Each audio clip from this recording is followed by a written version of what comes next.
Thank you so much for giving me opportunity to deliver some lecture for society help for their help. So जो जिन लोगों ने पिछले class में attend किया था, अगर उनका क्वेश्चन क्यूरी है तो आप मुझसे आस्क कर सकते हैं. Then I will formally start it, and otherwise inshallah I will try my best to explain each and everything. Then you will understand what I am going to discuss and how it will work.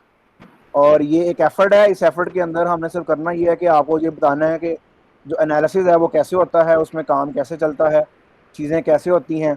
और अगर आपका if there any question तो you can ask, raise your hand, write a message.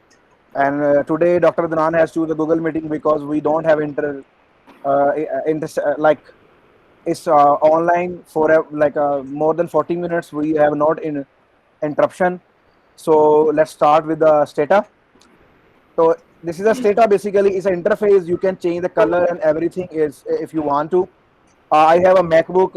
मेरे पास जो Apple MacBook पे है, लेकिन ये जब भी आप खोलेंगे स्टेटा को, सबसे पहले मैं आपको ओपन करते ही बंद कर दिए मैंने. आप सबसे पहले जाएंगे स्टेटा को ऐसे क्लिक करेंगे, ये आपके पास आ जाएगा. अब इसमें सबसे पहले आपको नजर आ रहा होगा रिव्यू. ये आपको रिव्यू नजर आ रहा है. इसमें जितनी भी कमांड्स पे आप काम करेंगे ये आपको बताएगा कि आपका यहाँ पे जो आपने कमांड यूज की है, ये बेसिकली आपका रिव्यू है कि आपने कौन कौन सी कमांड इस्तेमाल की. And then the white interface is a results, RESE results. You can see that this one is a result interface where you estimate the analysis and it can shows above the all values.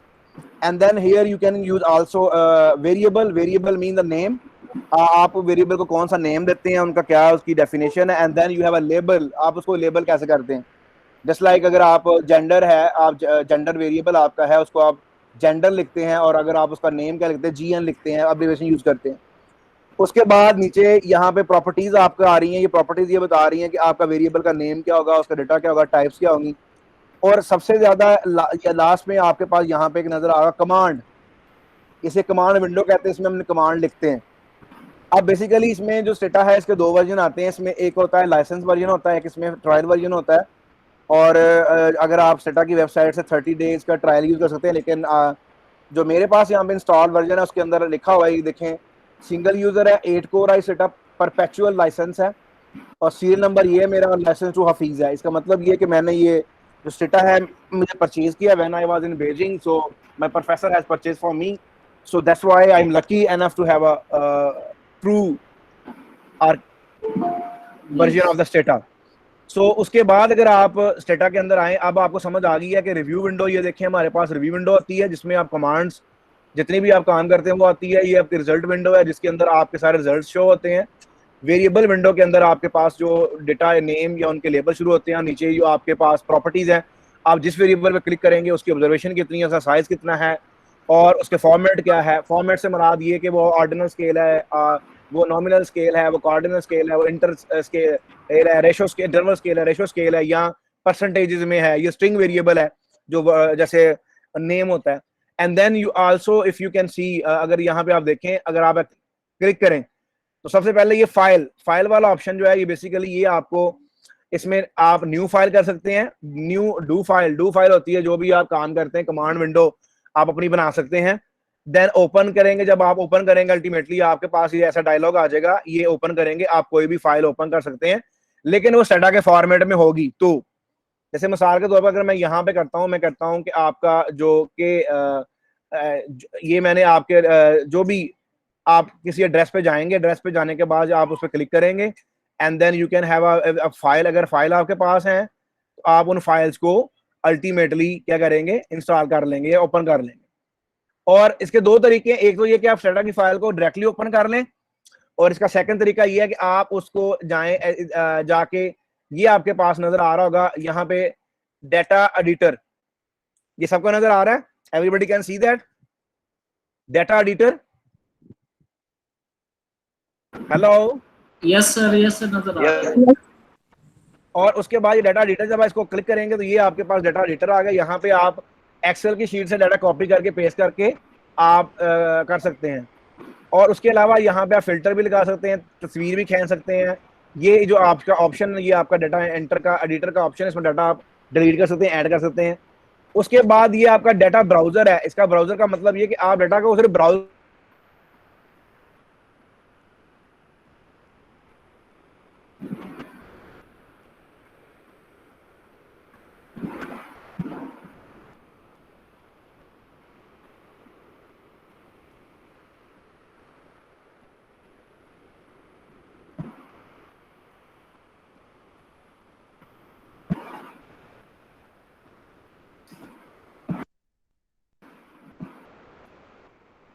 Sir आवाज नहीं आ रही आपकी।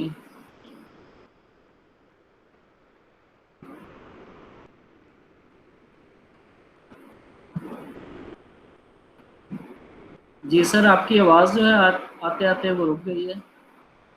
Sir अब आवाज आ रही मेरी? I have just lost the internet, light of हो गई है तो इंटरनेट कनेक्शन मैंने अब मोबाइल से ऑन किया। जी सर, जी सर, अब आ अब रही आपको आवाज आ रही? अच्छा, है। जी जी। अब यहाँ पे मैं कहना चाह रहा था आपको, डाटा एडिटर के अंदर डाटा ऐड कर सकते हैं। डाटा ब्राउजर जो आपको आता है, इसमें बेसिकली आप डाटा को ब्राउज करके देखते हैं, इसमें ऐड नहीं कर सकते हैं, ऐसे क्लिक करते हैं, ठीक है। और उसके बाद आपके पास ये दो जो मेन आपके पास ऊपर जो टैब्स आ रहे हैं, उस टैब्स में से आपका जो इंपॉर्टेंट टैब्स है जैसे ग्राफिक्स है। अब ये जो ग्राफिक्स है इसके अंदर आपको नजर आ रहा होगा टू वे टेबल चार्ट है, बार चार्ट है, डॉट चार्ट है, पाई चार्ट है, हिस्टोग्राम है, ब्लॉक क्लास्ट है, और ये सारी आपको डिफरेंट किस्म के जो ग्राफ्स हैं वो नजर आ रहे होंगे। इसके अलावा आप ये तो ग्राफ्स हैं जो बूढ़े लोग हैं, हम जैसे लोग हैं उनके लिए, कि आपने वो क्लिक करेंगे और इसके ऊपर रिजल्ट निकाले, लेकिन आप लोगों ने इसकी कमांड भी याद कर सकते हैं, यानी कि ये कमांड बेस्ड भी है और क्लिक बेस्ड भी है। उसके बाद स्टेटसिस के अंदर जो आप स्टेटसिस की जो डेफिनेशन क्या होती है, बेसिकली वो आपकी डेफिनेशन क्या होती है उसमें आपको अगर आपको पता हो तो मैं बताता हूँ। जो स्टैटिस्टिक्स होती है बेसिकली ये क्या है, ये बेसिकली इसमें चार चीजें होती हैं। स्टैटिस्टिक्स है इसमें चार चीजें होती हैं, और उसमें चार चीजें में क्या होती है, वो ये डाटा के बारे में होती हैं। क्या चीजें होती हैं? नॉर्मली इसको हम कहते हैं कि ये आपका बेसिकली क्या है, इसको हम बोलते हैं CPAI। जब मैं बच्चों को पढ़ाता था तो मैं उनको कहता डाटा जो स्टैटिस्टिक्स है, ये सिपाही है। अब इसमें है क्या, यहाँ पे इसका मतलब है C for collection. C for is a collection of data, and जो आपके पास P है, P जो है ये बेसिकली आपका क्या है, प्रेजेंटेशन ऑफ डेटा। और उसके अलावा जो A है, A जो आपका है इसको हम बोलते हैं एनालिसिस ऑफ डेटा। और लास्टली आपके पास I जो है, I जो आपका है वो क्या है, interpretation of the data. Basically, what is statistics? Statistics is a science which deal with the collection of data, presentation of data, analysis of data, and interpretation of the data. That's a statistics. अब उसके फिर आगे आगे इसकी types होती हैं कि descriptive statistics है, इन्फ्रेंशियल स्टैटिस्टिक्स है, वो मैं डिटेल में नहीं जाऊंगा because I am not teaching here statistics.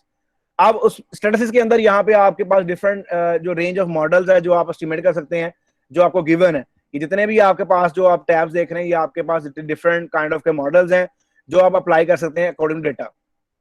तो मेनली आपका जो ये ऑप्शन है स्टैटिस्टिक्स है, ये बताता है कि आप कौन कौन से मॉडल इंप्लीमेंट कर सकते हैं। और उसके अलावा डेटा बताता है कि डाटा की डिस्क्रिप्शन है, डाटा एडिटर को आप ओपन कर सकते हैं, ऐड कर सकते हैं, इसको ब्राउज कर सकते हैं, सॉर्ट कर सकते हैं। व्यू जो बेसिकली इसमें आप डू फाइल एडिटर ऐड कर सकते हैं, ग्राफ एडिटर ऐड कर सकते हैं, डिफरेंट चीजें हैं जो है टूल बार कर सकते हैं। तो अब मैं यहाँ पे जस्ट लाइक मैं ओपन कर लेता हूँ लॉग फाइल। अच्छा, जब भी आपने कोई भी काम करना है, काम करने से पहले आप कितनी जाना है, फाइल, फाइल पे क्लिक करना है। फाइल पे क्लिक करने के बाद यहाँ लॉग आ रहा है, लॉग फाइल को करना है बिगिन। अब इसका लॉग बिगिन आ जाएगी, उसके बाद आपने इसको सेव करना है। तो मैं कर लेता हूँ, ये क्या है, सेमिनार है। सेमिनार कहाँ पे, और मैं दे रहा हूँ सेमिनार है, और ये है Khwaja Farid university of science and technology IT। और ये मैं कह कहता हूँ कि डाउनलोड के अंदर इसको सेव कर दें। अब ये देखिए उसने बता दिया कि यूजर नेम ये है, डाउनलोड ये है, ये आपकी फाइल सेव होगी। अब बेसिकली क्या है, जितना भी मैं काम करूंगा ये लॉग फाइल ओपन है। अनटिल अनलेस, जब तक मैं यहाँ पे क्या नहीं करूंगा, ये मैं इधर आपके पास जो, अगर मैं इसको क्लोज करूंगा तो बंद हो जाएगी, सस्पेंड करूंगा तो ये रुक जाएगी। अब हम अगर डेफिनेशन जो हमने पढ़ी थी, अगर उसको हम दोबारा स्टेटसिस को लिख लें तो वो आपके रिकॉर्ड में भी आ जाएगी। स्टेटसिस क्या होती है, this definition given in every basic book. और उसके बाद आपकी बेसिकली क्या है कि ये जो मैंने एब्रीविएशन बनाया, ये मेरा खुद का क्रिएट किया हुआ है बच्चों को पढ़ाने के लिए। अब यहाँ पे कमांड्स उसने दी है कि रेड कलर का मतलब इनवैलिड कमांड्स है।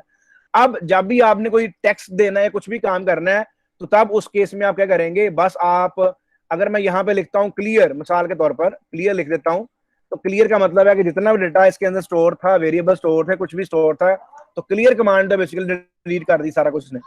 अब सबसे पहले हमारा जो क्या है, हमने स्टार्ट करना है, ये हमारा स्टैटिस्टिक्स है।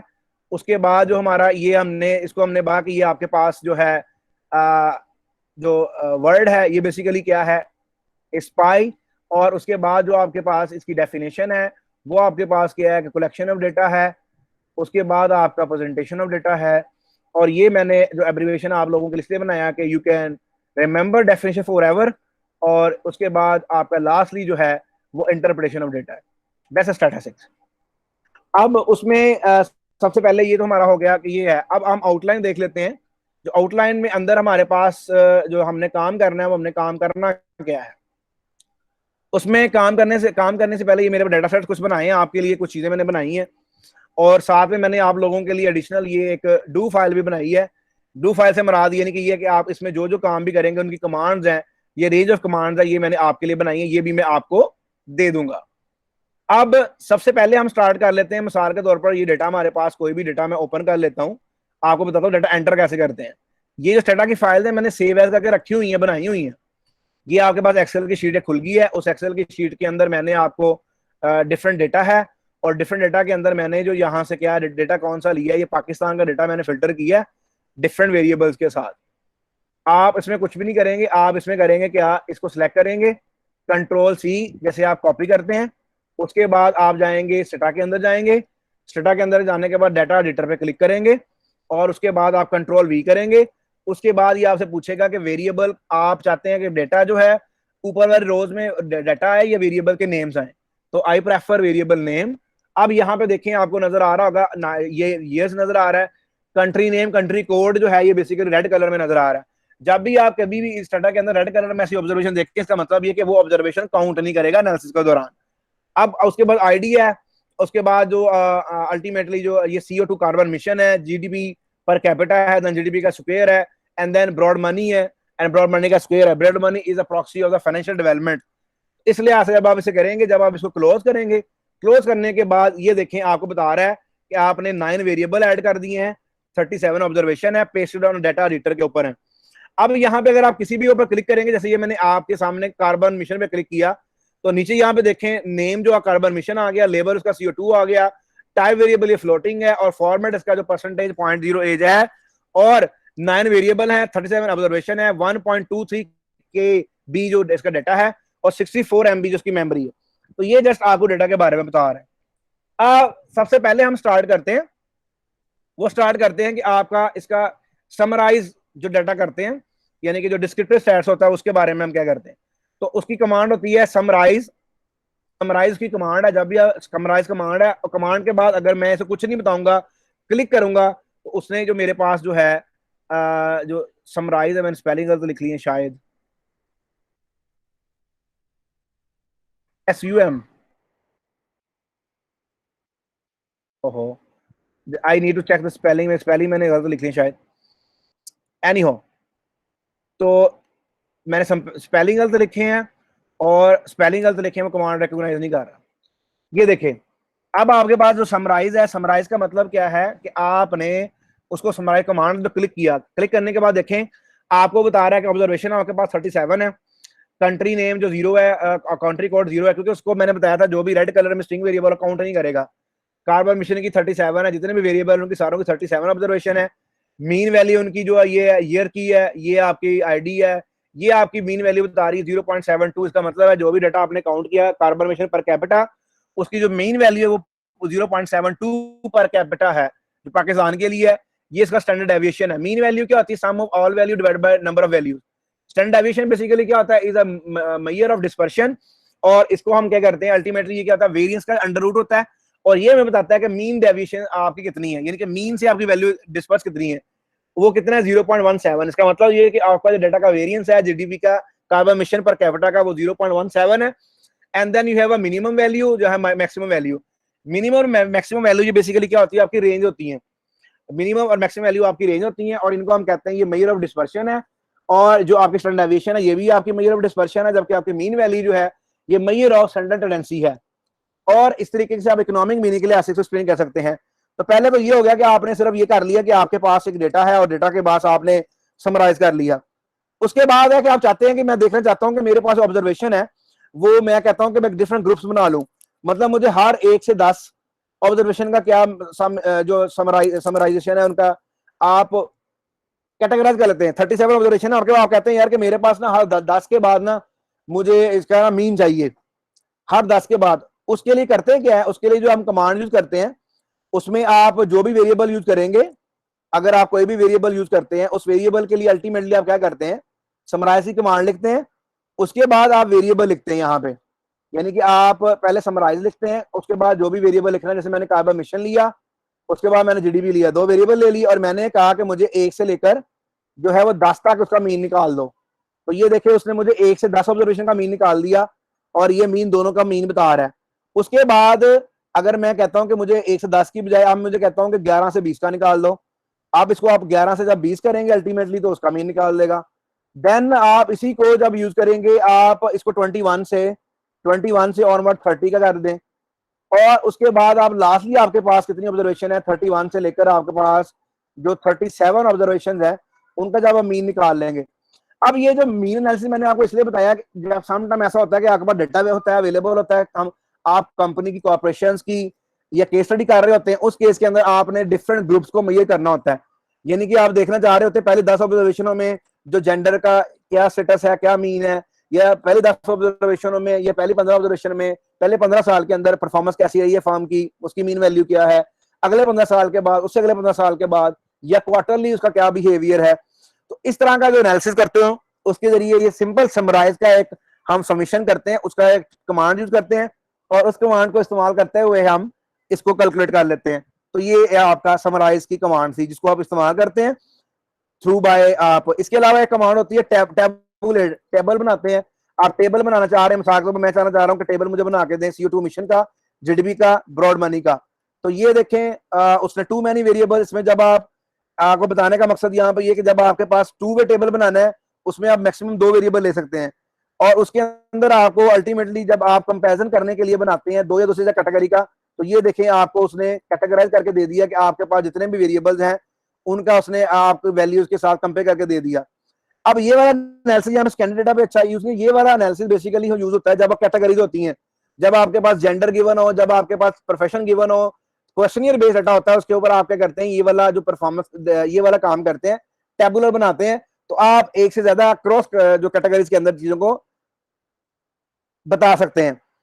अच्छा, इसके अलावा हमारे पास जो आगे नेक्स्ट हमने करना किया था वो हमने करना है कोरिलेशन एनालिसिस, यानी कि सबसे पहले हमने जो एनालिसिस अब करना है वो हमने करना है कोरिलेशन एनालिसिस हमने करना है, जो हमारा फर्स्ट टॉपिक था।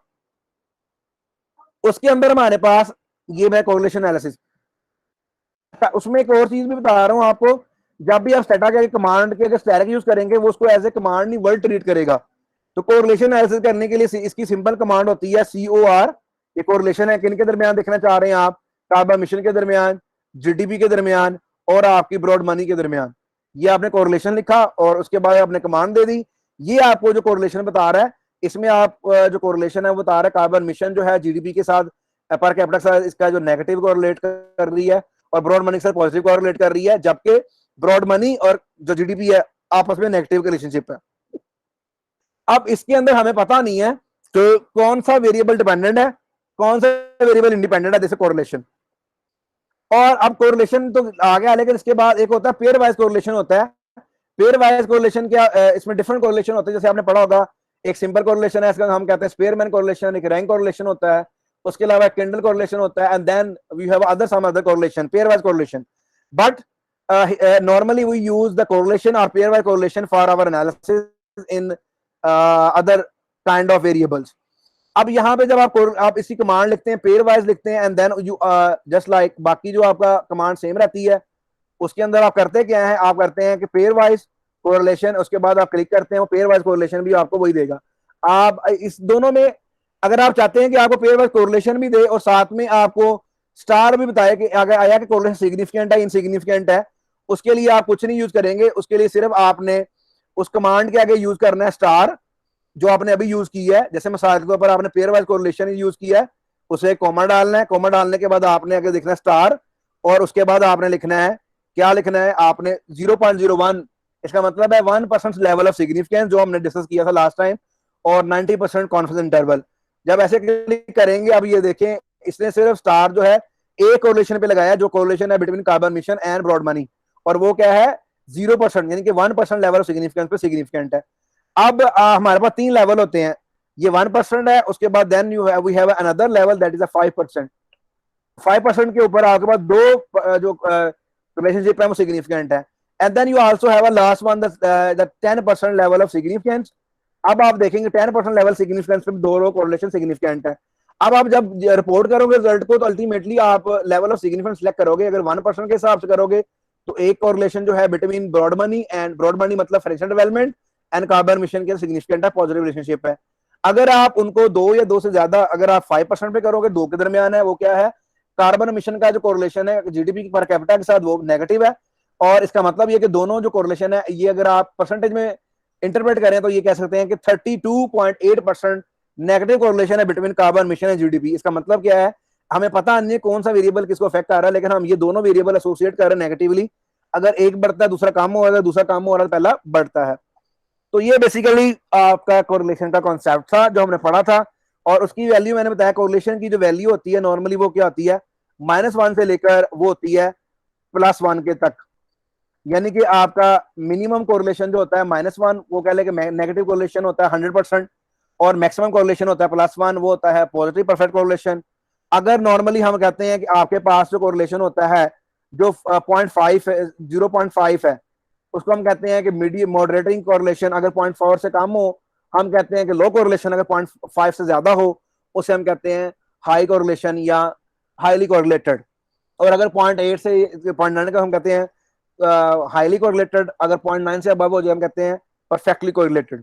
तो ये वाली जो इंटरप्रिटेशन मैंने बताई है ये आप पढ़ सकते हैं स्टैटिस्टिक्स की बुक, शेर मोहम्मद चौधरी की बुक है, चैप्टर नंबर इसका 6 है 7 है। और उसके अलावा आप इसको देख सकते हैं इकोनोमेट्रिक्स की जो बुक है बेसिक इकोनोमेट्रिक्स बाय गुजराती, उसमें से आप इसको देख सकते हैं कोरिलेशन चैप्टर में से। अब नेक्स्ट हमारे पास आता है, हमने करना है ये कोरिलेशन का मैंने बता दिया। अब हमने देखना है कि आपके पास जो आपने ग्राफ ब्लॉक्स बनाना है, जो डिफरेंट किस्म के ग्राफ्स हैं जो हमने डिस्कस करने हैं। Excuse me sir, yes yes sir question साथ साथ पूछते जाए या एंड सेशन में पूछे? जी बेटे पूछ लें आप क्वेश्चन, अगर आपका क्वेश्चन है you can ask, no sir problem. Kindly मुझे ये थोड़ा सा क्लियर कर दें कि कोरिलेशन नेगेटिव होने का और कोरिलेशन पॉजिटिव होने का क्या फायदा होगा, या हमें कैसे ये पता लगेगा कि नेगेटिव कोरिलेशन है तो वो हमारी चीज को सही बता रहा है या उसको पॉजिटिव होना चाहिए था, या कोई भी वैल्यू -1 से +1 के बीच में होगी तो हम उसको ओके ही समझेंगे? नहीं, बेसिकली जो कोरिलेशन की वैल्यू जब भी आप कैलकुलेट करेंगे इसकी वैल्यू -1 से लेकर +1 तक हो सकती है। अब इसमें जब आप गिवन केस के अंदर आप कहते हैं मिसाल के तौर पर आपके पास एक दो वेरिएबल्स हैं, जैसा कि मैं कहता हूं स्टडी है और स्टडी आवर्स है। आपकी जो स्टडी के मार्क्स हैं और स्टडी आवर्स हैं, ये दो आपके वेरिएबल हैं, ठीक है। अब इसमें क्या करेंगे, अगर स्टडी का टाइम बढ़ाएंगे आपके मार्क्स ज्यादा हो रहे हैं, या मार्क्स ज्यादा होने से टाइम बढ़ा रहे हैं। अब इन दोनों के दरमियान अल्टीमेटली पॉजिटिव कोरिलेशन है। जैसे ओवर टाइम है, टेम्परेचर है, जब सुबह सुबह के टाइम क्या होता है टेम्परेचर कम होता है, और टाइम जैसे जैसे गुजरता है टाइम पासिस टेम्परेचर इंक्रीजेस। अब इन दोनों का मतलब क्या है कि इन दोनों के दरमियान कोरिलेशन पॉजिटिव है, दोनों बढ़ रहे हैं दोनों कम हो रहे हैं। और जो मार्क्स के लिहाज से मैंने बताया या दोनों बढ़ रहे हैं दोनों कम हो रहे हैं, यानी उन दोनों की जो एसोसिएशन है वो सेम डायरेक्शन में है। लेकिन इसमें आपको ये नहीं पता कि आपको जो नंबर आपके ज्यादा आने से आप ज्यादा पढ़ रहे हैं या ज्यादा पढ़ने से ज्यादा नंबर आ रहे हैं। और जो नेगेटिव कोरिलेशन होता है, जब आप डेटा कोई भी इंटरप्रेट करते हैं वो आपको बताता है कि जो आपके गिवन वेरिएबल है, जैसे हमारे केस के अंदर हम देखें, हमारे केस के अंदर देखें हमारे पास था 3 वेरिएबल थे। एक जीडीपी था, जीडीपी कहते हैं ग्रॉस डोमेस्टिक प्रोडक्ट, ये पता है आपको जीडीपी का? ग्रॉस डोमेस्टिक प्रोडक्ट जो नेशनल इनकम होती है, इसको प्रॉक्सी लेते हैं या नेशनल इनकम। जी सर इसका पता है। उसके बाद हमारे पास जो CO2 इमिशन है, ये जो CO2 इमिशन है इसको ये सेकंड वेरिएबल है पर कैपिटा, ठीक है। CO2 इमिशन है। और थर्ड हमारे पास क्या है, ब्रॉड मनी है, उसको मैं कहते हैं फाइनेंशियल डेवलपमेंट का एक इंडिकेटर है, जो फाइनेंशियल डेवलपमेंट है उसका इंडिकेटर है। अब 3 वेरिएबल हमारे पास है, नेशनल इनकम है, कार्बन मिशन है, पोल्यूशन का इंडिकेटर है, फाइनेंशियल डेवलपमेंट है। अब इन तीनों का देखें यहाँ पे गिवन स्टेट के अंदर हमारे पास जो अगर हम देखें 10% के ऊपर जीडीपी और नेशनल इनकम का आपस में नेगेटिव है। इसका मतलब ये कि जब आपकी इकोनॉमी बढ़ती है, जब आपकी ग्रॉस डोमेस्टिक प्रोडक्ट बढ़ती है, नेशनल इनकम बढ़ती है, तो कार्बन एमिशन पोल्यूशन भी जो कि कम होती है। अब इसका मतलब क्या है कि आपकी इकोनॉमी है वो इंक्रीज, आपकी इकोनॉमी बढ़ रही है, पोल्यूशन कम हो रही है, तो इट्स इंडिकेट दैट आपकी गिवन कंडीशन इकोनॉमी के अंदर टेक्नोलॉजी चेंज आ रही है, या कोई ऐसा फैक्टर आ रहा है जिसकी वजह से आपकी जो है पोल्यूशन कम हो रही है with the increase of expansion of GDP. Second number पे क्या है कि आपकी ब्रॉड मनी है, ब्रॉड मनी और जो कार्बन मिशन का पॉजिटिव है। ब्रॉड मनी बेसिकली क्या है, फाइनेंशियल मार्केट का एक इंडिकेटर है, वो हमें बता रहा है कि फाइनेंशियल मार्केट जब ज्यादा होती है, जब ज्यादा काम करते हैं, इसका मतलब है ज्यादा लोन्स मिलते हैं, ज्यादा इन्वेस्टमेंट होती है, ज्यादा इन्वेस्टमेंट से ज्यादा चीजें बनती हैं, and then they produce emission. तो इस ये शो कर रहा है कि पॉजिटिव रिस्पॉन्स है। इस तरीके से आपने जो गिवन वेरिएबल के अंदर इकोनॉमिक मीनिंग देखना है, जो उसका इंटरप्रिटेशन देखनी है, वो आपने इंटरप्रेट करना है। अब ये बता रहा है कि 80% कोरिलेट कर रहे हैं कार्बन मिशन और ब्रॉड मनी। इसका मतलब ये क्या है कि फाइनेंशियल डेवलपमेंट है वो मोर और 80% एसोसिएट कर रही है जीडीपी के साथ। तो इस तरह इसकी इंटरप्रिटेशन करते हैं। I hope you get the answer of this question. Yes, sir. Thank you. Okay, is there anyone question? Now, if it's okay, then I'm going to move towards the blocks plot. इसके बाद हमारे पास जो हमने next हमने करना है, जो graph box plots हैं, डिफरेंट वेरिएबल के जो ग्राफ बनाते हैं वो बना सकते हैं। जैसे ये मैंने बनाया है, ये देखिए मैंने ग्राफ प्लॉट जो आपके पास नजर आ रहा होगा सामने, थोड़ी देर लगेगी फॉर्मुलेट होने में, डेटा ज्यादा है इसलिए। अब ये आपको बेसिकली क्या बता रहा है, यहाँ पे मैंने कमांड दिया, मैंने कमांड देने के बाद उसको मैंने कहा कि मुझे ग्राफ बना के दो ब्लॉक्स प्लॉट का। ये नजर आ रहा होगा शायद आपको भी, ओपन हो रहा है सर, ये ओपन हो रहा है। ये देखिए अब नजर आ, लोड हो रहा है, ज्यादा डेटा बड़ा है ये। जी जी। एनीवे ये देखें, अब ये देखें आपके पास ये आपका बॉक्स प्लॉट है। ये आपने कभी स्टैट की बुक में देखा होगा, बॉक्स जिंक्शन अप्रोच, डेटा नॉर्मेलिटी, इस तरह की चीजें चेक की होंगी आपने कभी। वो पुराने जब छोटे होते थे, हम छोटी किताबों में पढ़ते थे, बीएस में, स्टैट में, या कभी आप उसकी बुक में, तो ये वो वाली फिगर होती है जो आती है। ये बेसिकली बॉक्स प्लॉट है जो हमें हेल्प करता है। इसकी जो कमांड है वो है बॉक्स, जो आपके पास गिवन है वो क्या है, वो आपका है graph box and CO2 mission. आप किसी वेरिएबल का बॉक्स प्लॉट बना सकते हैं, चेक कर सकते हैं डेटा की normality. And then we have a graph dot mean. आपने इसका मीन का ग्राफ बनाए जो, और उसका ग्राफ का मीन लेना है आपने, और मीन लेने के बाद उसका ग्राफ बना के दीजिए हमें। तो ये मैंने उसको कमांड दी, उसने अभी कैलकुलेट करेगा, उसी तरीके से थोड़ा टाइम लगेगा इसको। जब डेटा आपके साथ ज्यादा होगा अल्टीमेटली वो थोड़ा टाइम लेगा, टाइम लेने के बाद फिर वो आपको कैलकुलेशन करके देगा। और ये जो आइटरेशन होती है डेटा फॉर्मुलेशन की, डिपेंड करती है आपके कंप्यूटर पे भी डिपेंड करती है, और आपके जो डेटा पे भी डिपेंड करती है।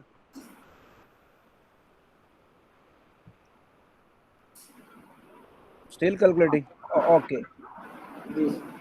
सर साथ साथ इनके अगर आप कॉन्सेप्ट जो है कि व्हाई वी मेक दिस, इसका बनाने का पर्पस क्या है वो भी, और ऑब्जेक्टिव बताते जाएं ताकि then I am not able to complete this only graph because if I will talk about only graph it take 2 hours I think।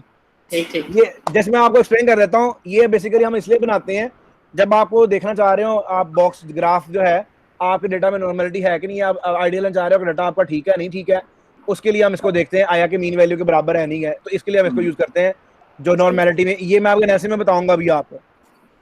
उसके बाद आपका एक और होता है कि आप जब वैलिडेट करते हैं, हम रिग्रेशन एनालिसिस पे अब जाते हैं। नेक्स्ट सिंपल रिग्रेशन एनालिसिस है। अच्छा, ये आपके पास जब डेटा दिया आपने, इसने कुछ भी नहीं किया, मतलब इसको बताना पड़ता है कि डेटा टाइम सीरीज ले रहे हैं, डेटा आप पैनल ले रहे हैं। तो मैं इसको बता रहा हूँ, मैं कह रहा हूँ कि TS का मतलब है टाइम सेट कर दो किसको, जो ईयर है, ईयर को टाइम सेट कर दो। अब ये देखें has due value command TSS।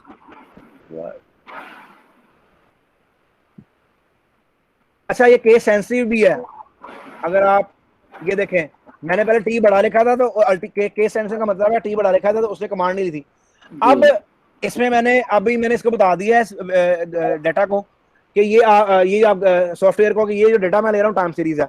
अब टाइम से डेटा उसके वो बता रहा है कि ईयर आपका टाइम है 1980 से लेकर 2016 तक आपका टाइम है, और यूनिट 1 है। ये इसको टाइम सीरीज मैंने बता दिया। अब सिंपल रिग्रेशन के लिए आप मूव करते हैं, हम कहते हैं REG रेग है, रिग्रेशन है। और रिग्रेशन जो कमांड है, जब भी आपने कमांड लिखनी, कमांड लिखने के बाद आप इस पे क्लिक करेंगे, डिपेंडेंट वेरिएबल आ जाएगा, या आप टाइप भी कर सकते हैं।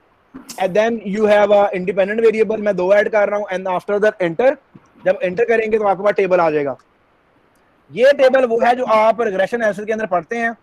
इसमें जो सबसे पहले आ रहा है एसएसएस, इसे कहते हैं सम ऑफ स्क्वायर, ठीक है। डीएफ कहते हैं डिग्री ऑफ फ्रीडम, एमएस कहते हैं mean square error, means sum of mean square.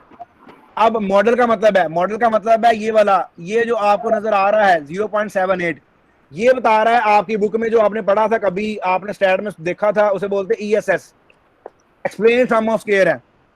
उसके बाद यस यस सर ये काइंड ऑफ फ्रीडम की तो बताइए कि आइडियल वैल्यू कितनी होती है और कितने से कितने तक होनी चाहिए। मैंने अभी वो स्टार्ट ही नहीं किया बेटा, आपने पहले क्वेश्चन पूछ लिया, मैं एक्सप्लेन कर रहा हूँ, अभी मैं उस तरफ गया ही नहीं हूँ। Wait for moment, I will explain it इंशाल्लाह। अभी तो मैं फर्स्ट जो कॉलम है एक्सप्लेन कर रहा हूँ। उसके बाद आपके पास है रेजिडुअल। रेजिडुअल जो है बेसिकली ये आपने छोटी किताबों में पढ़ा होगा, जब आपने तो आपको नजर आया होगा, इसको हम कहते हैं RSS, residual sum of square. ESS को क्या एक्सप्लेन सम ऑफ स्क्वायर, आपके गिवन दो वेरिएबल्स ने जो मैंने लिए, इन्होंने कार्बन मिशन को कितना एक्सप्लेन किया है, और जो रेजिडुअल है ये बता रहा है आपको कि आपका एरर कितना है जो आप एक्सप्लेन नहीं कर पाए। उसके बाद आता है degree of freedom. Degree of freedom basically ये क्या होती है, डिग्री ऑफ फ्रीडम होती है, ये शो करती है, ये आपने जो गुजराती की बुक में पढ़ा होगा, ये बता रही है आपको क्या होती है, ये आपने ऐसे पढ़ा होगा डीएफ, डिग्री ऑफ फ्रीडम, जो मॉडल के अंदर लिखी हुई होती है, उसको हम क्या बोलते हैं, ये क्या होती है n माइनस के। n माइनस के है, n is a number of parameter, n number of observation, जो n आपका आता है नंबर ऑफ ऑब्जर्वेशन होती है आपकी, ठीक है, जितनी आप ऑब्जर्वेशन ले रहे हैं, और आपका जो k होता है, k आपका नंबर ऑफ पैरामीटर है, नंबर ऑफ पैरामीटर। अब नंबर ऑफ पैरामीटर क्या होता है, कोई मुझे बताएगा, लास्ट लेक्चर में पढ़ा था हमने parameter, what is a parameter?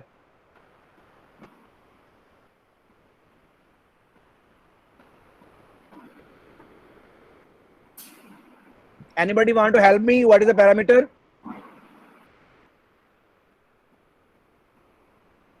नहीं बताना चाह रहे? No, no one. सर आपको ही बताना पड़ेगा। ये हमने पढ़ा था लास्ट लेक्चर में, हमने कहा था पैरामीटर हर वो चीज, हर वो फार्मूला, हर वो कैलकुलेशन जो हमें पॉपुलेशन के बारे में इंफॉर्मेशन प्रोवाइड करती है, दैट इज अ पैरामीटर।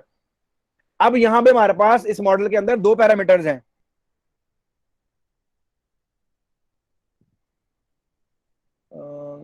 कहां पे है मैसेज आया, okay. Number of independent variable in a model, no sir,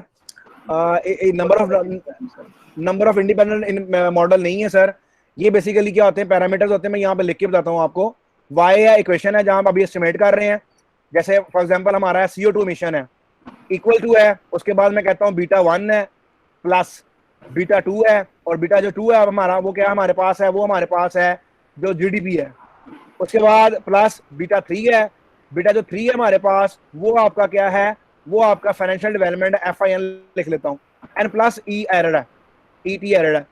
अब ये मैंने चैट के अंदर लिखा है, चैट के अंदर ये देखें, CO2 इमिशन जो है ये आपका डिपेंडेंट वेरिएबल हो गया, GDP आपका इंडिपेंडेंट वेरिएबल हो गया, फाइनेंशियल डेवलपमेंट इंडिपेंडेंट वेरिएबल होगा, जबकि आपके पास B1 जो है स्मॉल b1 है, उसके बाद स्मॉल b2 है, और ये और स्मॉल b3 है, दीज आर द पैरामीटर्स। क्यों? इसमें से जो B2 है ये स्लोप ऑफ क्या है, GDP है with respect to carbon mission, यानी कि जो आपका बीटा 1 है, बीटा 1 आपका, ये हम रिग्रेशन लाइन में कहते हैं इसको, ये आपका इंटरसेप्ट है, यानी कि आपका इंटरसेप्ट है जो आपको बताता है कि अगर आपके वेरिएबल जितने भी हैं, GDP है, फाइनेंस है, इसके अल्लाह अगर इनका इफेक्ट 0 भी हो जाए तो कार्बन मिशन फिर भी पोल्यूशन होगी, यानी कि GDP अगर ना भी हो, फाइनेंशियल डेवलपमेंट ना भी हो, फिर भी कोई ना कोई कार्बन मिशन पोल्यूशन होगी। इसी तरीके से जैसे मैंने एग्जांपल दी थी लास्ट टाइम, उसमें कहा था consumption C is equal to C0 और C0 प्लस CY, और जो था वो दी थी मैंने कंजप्शन फंक्शन एग्जांपल दी थी। हमने कहा अगर हमारी इनकम 0 भी हो जाए तो हमारी फिर भी कंजप्शन होती है, उसे ऑटोनोमस कंजप्शन कहते हैं, तो वो इंटरसेप्ट होता है। देन आपके पास B2 है, और B2 जो बेसिकली वो आपको बताता है कि आपका चेंज आया है, चेंज इन CO2 के अंदर कितना चेंज आया है विद रेस्पेक्ट टू, जो विद रेस्पेक्ट टू किसके, आपके GDP के, यानी कि आपने GDP को इंक्रीज किया 1 यूनिट, उससे कार्बन मिशन में कितना चेंज आया, that is slope, that's a coefficient, ये बीटा 2 है। इसी तरीके से जो बीटा 3 ये बताता है कि change in carbon mission with respect to financial development, और ये आपको बताएगा B3। तो हमारे इस केस में हमारे पास 3 पैरामीटर हैं, B1, B2 एंड B3 जो हमें पॉपुलेशन के बारे में कोई इंफॉर्मेशन प्रोवाइड करते हैं। और अगर हम मॉडल में आए अब मॉडल के अंदर देखें, यहाँ पे उसने डिग्री ऑफ फ्रीडम 2 लिया हुआ है। अब इसमें Excuse me, sir. Yes Sir, I have a question. Yes sir इसमें हमारे जो वेरिएबल है इंडिपेंडेंट वेरिएबल 2 है और जो हमारा जो y इंटरसेप्ट है उसको भी पैरामीटर कंसीडर करेंगे। यही मैं आपको बताने लगा हूँ।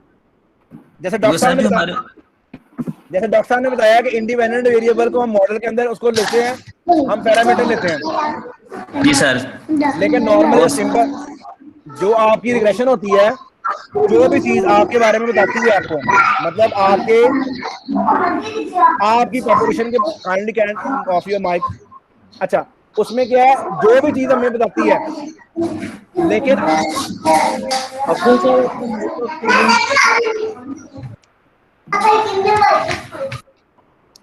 अच्छा मैं उसमें जो आपको प्रैक्टिकल बात बता रहा हूँ, जो थ्योरेटिकल थ्योरी के अंदर पढ़ाते हैं बच्चों को, ये बताते हैं, उसमें हम कहते हैं कि इंटरसेप्ट भी आपका बताता है पॉपुलेशन के बारे में, आपका जो बीटा 2 है वो भी बताता है, बीटा 3 भी बताता है।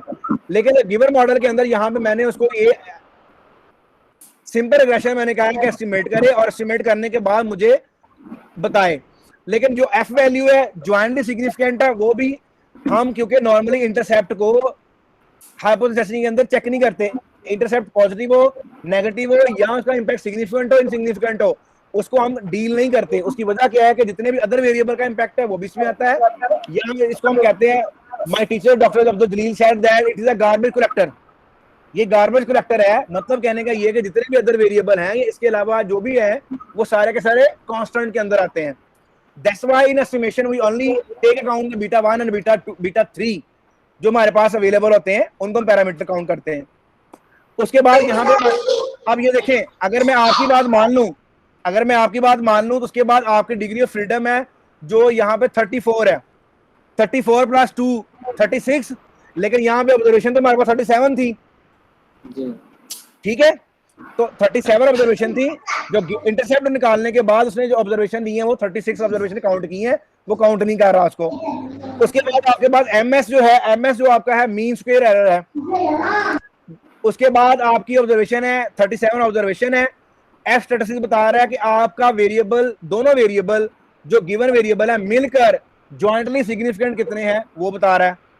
और एफ जो प्रोबेबिलिटी है, एफ स्टैटिस्टिक्स की प्रोबेबिलिटी बता रही है। आर स्क्वायर जो आपका है नीचे गिवन है 0.6896967, ये आपका बता रहा है कि आपका आर स्क्वायर जो है ये बेसिकली क्या है, ये बता रहा है कि आपके मॉडल को, आपके इन दोनों वेरिएबल ने मॉडल को कितना एक्सप्लेन किया। अब ये वाला जो एक्सप्लेन किया, कितना एक्सप्लेन किया, 69.7%। अब इसका मतलब यहाँ पे क्या है, जो हम बुक में पढ़ते थे, आर स्क्वायर जो हमारा होता था वो इक्वल होता था explain sum of square divided by residual sum of total sum of square. आपके वेरिएबल ने कितना एक्सप्लेन, जो वेरिएबल आपने कंसीडर किए दो, उन्होंने कार्बन मिशन को कितना एक्सप्लेन किया, तो ये आपका क्या है, आर स्क्वायर है। अच्छा, इसके बाद एक और कॉन्सेप्ट है, ये है adjusted are square. Adjusted are square क्या है, बेसिकली ये आपको बताता है कि आपके पास जो, अगर आप इस मॉडल में एक और वेरिएबल ऐड करें या जो आपने वेरिएबल ऐड नहीं किए अगर उनको ऐड करें तो आपके आर स्क्वायर में कितनी वेरिएशन आएगी या रेट ऑफ चेंज कितना आएगा। उसके बाद आपके पास है root mean square. Root mean square error basically क्या होता है कि आपके एरर का, उसकी जो मीन वैल्यू है उससे कितना स्क्वायर एरर है, यानी कि इन अदर वर्ड में ये है standard deviation of mean square. उसके बाद आपके पास यहाँ पे कोफिशिएंट है, ये आपके बीटाज हैं, CONS कांस्टेंट है, ये मैंने आपको स्लोप बताई है। यहाँ पे जो गिवन हम इंटरप्रिटेशन करते हैं, अगर हम जीडीपी पर कैपिटा को बढ़ाते हैं तो कार्बन मिशन जो है वो 0.2 पर कैपिटा कम होती है। और ये जो आपका स्टैंडर्ड एरर है, जो स्टैंडर्ड एरर हमने, अगर आपको याद हो, टी टेस्ट में पढ़ा था, जहां पे हम कहते थे कि आपका जो बीटा काउंट करते हैं वो हम करते हैं, जो आपके पास क्या था, टी स्टैट का जो स्मॉल टी है वो आता था बीटा डिवाइड बाय आपके स्टैंडर्ड एरर के। ये आपने उस फार्मूले के अंदर हम पढ़ा था जो लास्ट टाइम। इससे टी निकलता है, टी वैल्यू जो निकली ये वाली आई है, वो क्या आई है, -2.27। अब हम ये देखेंगे आया कि ये वैल्यू बड़ी है किससे, हमारे पास तीन वैल्यूज थी अगर आपको याद हो, उसमें हमने कहा था कि अगर ये वैल्यू बढ़ी है 1% यानी कि 2.57, ये एट 1% था। उसके बाद हमारे पास टू टेल की बात कर रहा हूं, उसके बाद हमारे पास क्या था, आपके पास था 1.96 थी, जो कि थी एट किसके ऊपर, 5% पे थी। और उसके बाद ये मैं स्टैंडर्ड वैल्यू ले रहा हूं, इसमें वन टेल और टू टेल में चेंज हो जाती है स्लाइटली। उसके बाद थी 1.69, जो वैल्यू थी एट 10%। अब ये देखें हमारे पास है 2.27, ये अब 1% से वैल्यू छोटी है, लेकिन ये 1.96 से बड़ी है। इसका मतलब ये कि एट 5% लेवल है सिग्निफिकेंट पे ये कोएफिशिएंट सिग्निफिकेंट है, और ये आपकी प्रोबेबिलिटी वैल्यू भी बता रही है। ये क्या बता रही है कि 0.03% पे ये सिग्निफिकेंट है। अब ये वाला टी जो वैल्यू है ये बता रही है 8.12, इसका मतलब है हाईली सिग्निफिकेंट है, इससे ग्रेटर है। हम उसका जो नाला हाइपोथेसिस था कि बीटा कोएफिशिएंट इक्वल टू 0, वो क्या है, रिजेक्ट करते हैं। इसका मतलब सिग्निफिकेंटली इंपैक्ट करता है। ये इसकी पी वैल्यू है। उसके बाद इसी तरीके से इंटरसेप्ट किया। ये मैंने आपको एक बताया था कि टी टेस्ट के अंदर दो तरह कर सकते हैं, एक हम करते हैं टी वैल्यू के जरिए या जी वैल्यू के जरिए, और दूसरा हम करते हैं कॉन्फिडेंस इंटरवल के जरिए। उसमें मैंने बताया था आपको 1 प्लस और नेगेटिव स्टैंडर्ड एरर। वो जो आपका कॉन्फिडेंस इंटरवल था, ये कॉन्फिडेंस इंटरवल है। इन दोनों के दरमियान अगर ये आपका वो है, अगर आपको याद हो मैंने कहा था कि एक्सेप्टेंस रीजन है, अगर वैल्यू इनके दरमियान लाई करती है तो एक्सेप्टेंस रीजन में फॉल कर रही है, अगर वैल्यू इनसे छोटी है, ये बड़ी है, तो वो बाहर लाई कर रही है, और वो क्या रिजेक्शन रीजन में लाई कर रही है। तो this is the interpretation of simple regression line. और उसके बाद हमारे पास जो नेक्स्ट इसमें आता है कि हम रिग्रेशन लाइन तो एस्टिमेट कर लेते हैं। अब इसके जो एरर हैं, जो जिसकी हम बात करते हैं, जो मैंने बताया था कि हम मेथोडोलॉजी के अंदर एरर का स्क्वायर क्यों लेते हैं, उसके लिए मैं कैसा कर लेता हूं कि मैं रिग्रेशन लाइन को दोबारा एस्टिमेट कर लेता हूं, और उसके बाद मैं कहता हूं कि इस रिग्रेशन लाइन के मुझे प्रेडिक्ट करने का मतलब ये कि एस्टिमेट करे, जो बुक में हम पढ़ते हैं हैड, और प्रेडिक्ट करे ई को नेम देंगे, और रेजल्ट का मतलब रेजिडुअल्स एरर्स। ये मैंने कर दिया। अब ये देखिए आपको नजर नहीं आया कुछ भी, इसके लिए आप करेंगे बी आर किया, ब्राउज किया। अब आप देखें यहाँ पे ई वेरिएबल क्रिएट हो गया खुद ब खुद, ये आपको नजर आ रहा सबको। इसमें पॉजिटिव वैल्यू भी है, नेगेटिव वैल्यूज भी हैं। इसलिए हम एरर का स्क्वायर लेते हैं, और स्क्वायर लेने के बाद उसको मिनिमाइज करते हैं, ताकि अगर हम इनको एड अप करें वैसे करें तो अल्टीमेटली पॉजिटिव नेगेटिव वैल्यू एक दूसरे को ऐड करती हैं। That's why this methodology is known as ordinary least square. अब इसको प्रेडिक्ट कर लिया हमने। प्रेडिक्ट करने के बाद हम इसका ग्राफ देख लेते हैं, थोड़ा सा ग्राफिकल एनालिसिस करके देख लेते हैं आया कि इसकी हिस्टोग्राम कैसे बनती है। हिस्टोग्राम क्या आती है, बेसिकली आपकी बेल शेप या डाटा नॉर्मेलिटी के लिए चेक करते हैं, वो आपकी हिस्टोग्राम है। अब मैंने उसे कहा कि मुझे हिस्टोग्राम बना के दे, अब वो इसकी हिस्टोग्राम बना के दे रहा है मुझे, और ये हमें बताएगी जो आपके पास जो एरर की फ्रिक्वेंसी है पॉजिटिव नेगेटिव वो कैसे है। It takes some time, yes ये थोड़ा टाइम लेता है बेसिकली, ऑनलाइन शायद काफी साइमल्टेनियसली।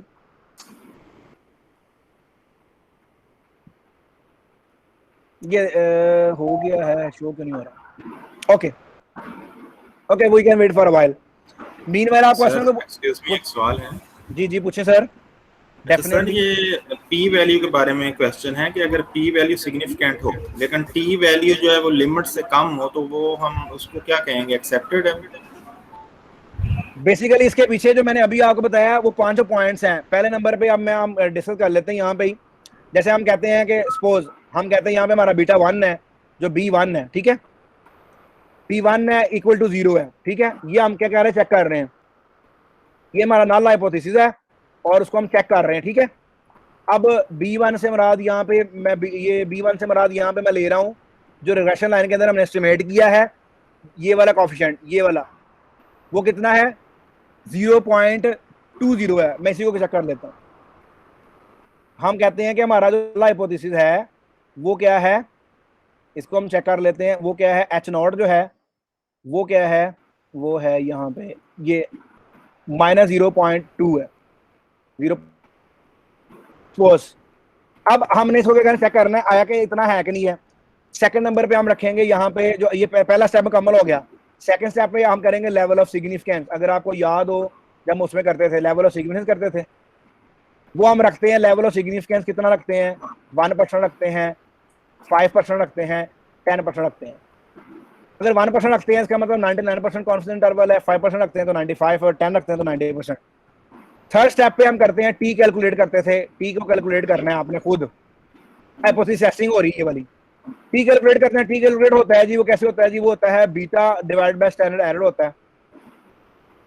और वो कितना आया, वो आपका आया, क्लिक किया आपने -0 उसकी वैल्यू कितनी आई है, वो जो हमारे पास गिवन है, वो हमारे पास जो गिवन है वो आई है 2.27।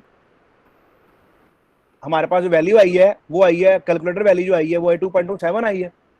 अब हमने दो स्टेप पे करना है कि इफ, तो आपकी कैलकुलेटेड वैल्यू है, कैलकुलेटर वैल्यू टी कैलकुलेटेड है, अगर ये ग्रेटर है टी टेबुलेटेड से, टेबल की वैल्यू से, जी ठीक है, तो देन रिजेक्ट H0, ठीक है।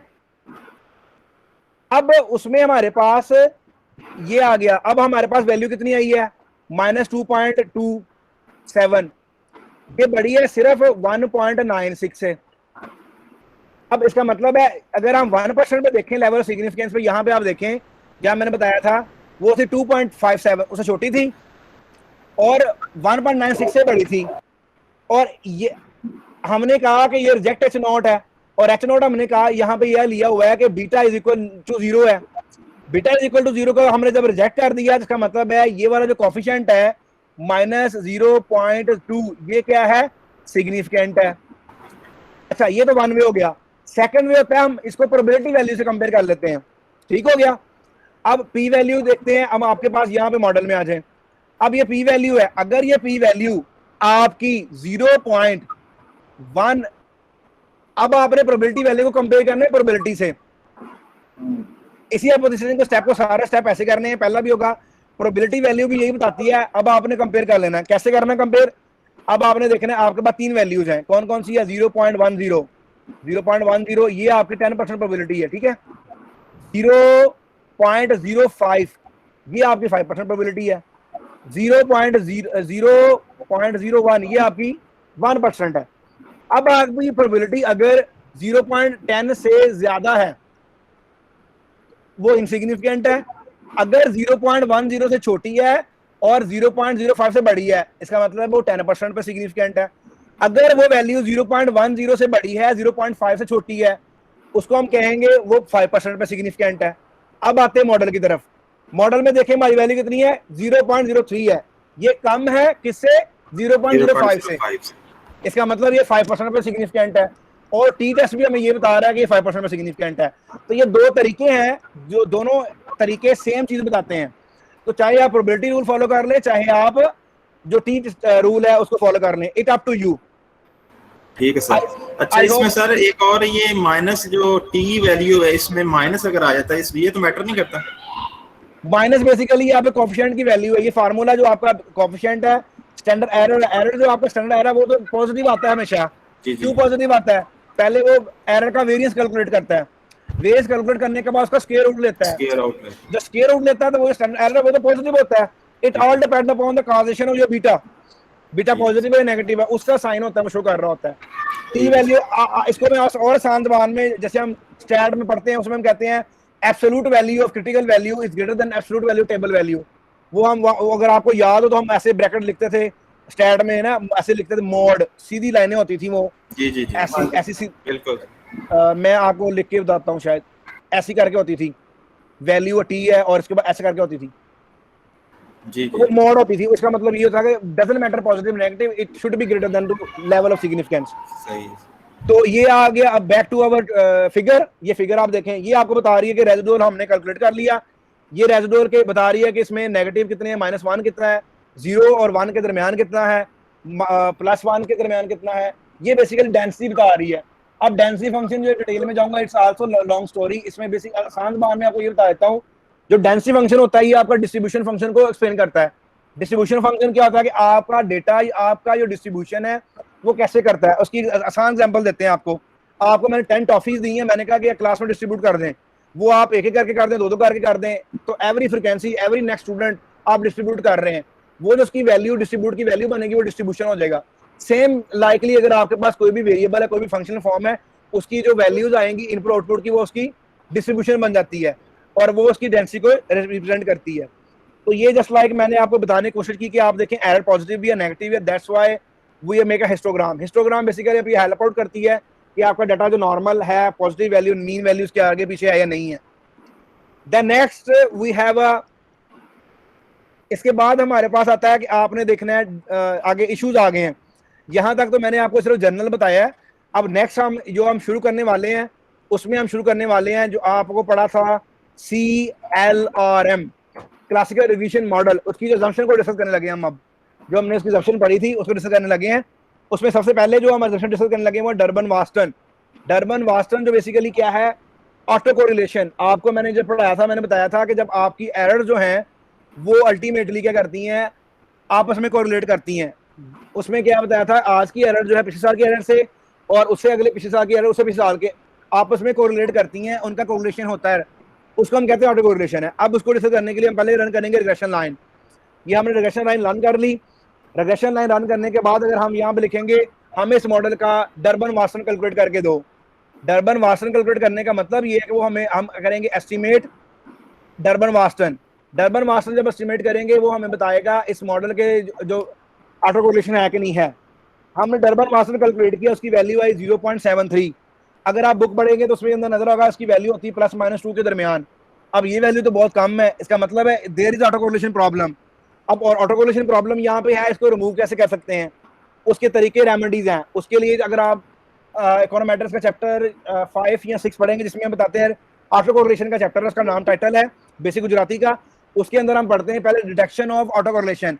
तो ये हमने डिटेक्शन कर ली है और इसका फार्मूला आपका रैंक कोरिलेशन भी दिया होता है। वहाँ पे आप पॉजिटिव नेगेटिव रैंक कैलकुलेट करते हैं, वो वैल्यू जो मीन वैल्यू से बड़ी होती है वहाँ पे बुक में डी लिखा हुआ नजर आता होगा, प्लस माइनस में प्लस माइनस रैंक्स होते हैं, उसकी बेस पे वो करता है क्या वैल्यू बताता है। और वैल्यू क्या आती है, डर्बन डी स्टैटिस्टिक्स आती है, ये जो मैंने कैलकुलेट यहाँ पे की हुई है।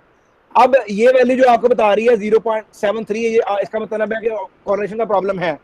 हम कहते हैं कि 2 के करीब हो तो कोरिलेशन का प्रॉब्लम नहीं होता, या 2 से मार्जिन अप डाउन हो तो 1.98 2.1 समथिंग हो तो हम कहते हैं कि इज ओके फाइन। अब इसको करने के लिए चेक करने के इसकी रेमेडीज हैं। अब इसके लिए पहले हम देखना पड़ेगा इसके एरर। एरर क्यों देखने पड़ेंगे, कोई मुझे बताएगा? Why we need to predict errors? कोई मुझे बताएगा हम इसके एरर क्यों प्रेडिक्ट करना चाह रहे हैं यहाँ पे? एनीवन? सर इसको हम देखना चाह रहे हैं कि एरर में कोई रिलेशन तो नहीं है।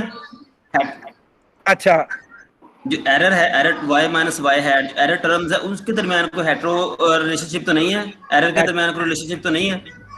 हेटेरो नहीं, ऑटो कोरिलेशन। सॉरी जी सर ऑटो कोरिलेशन।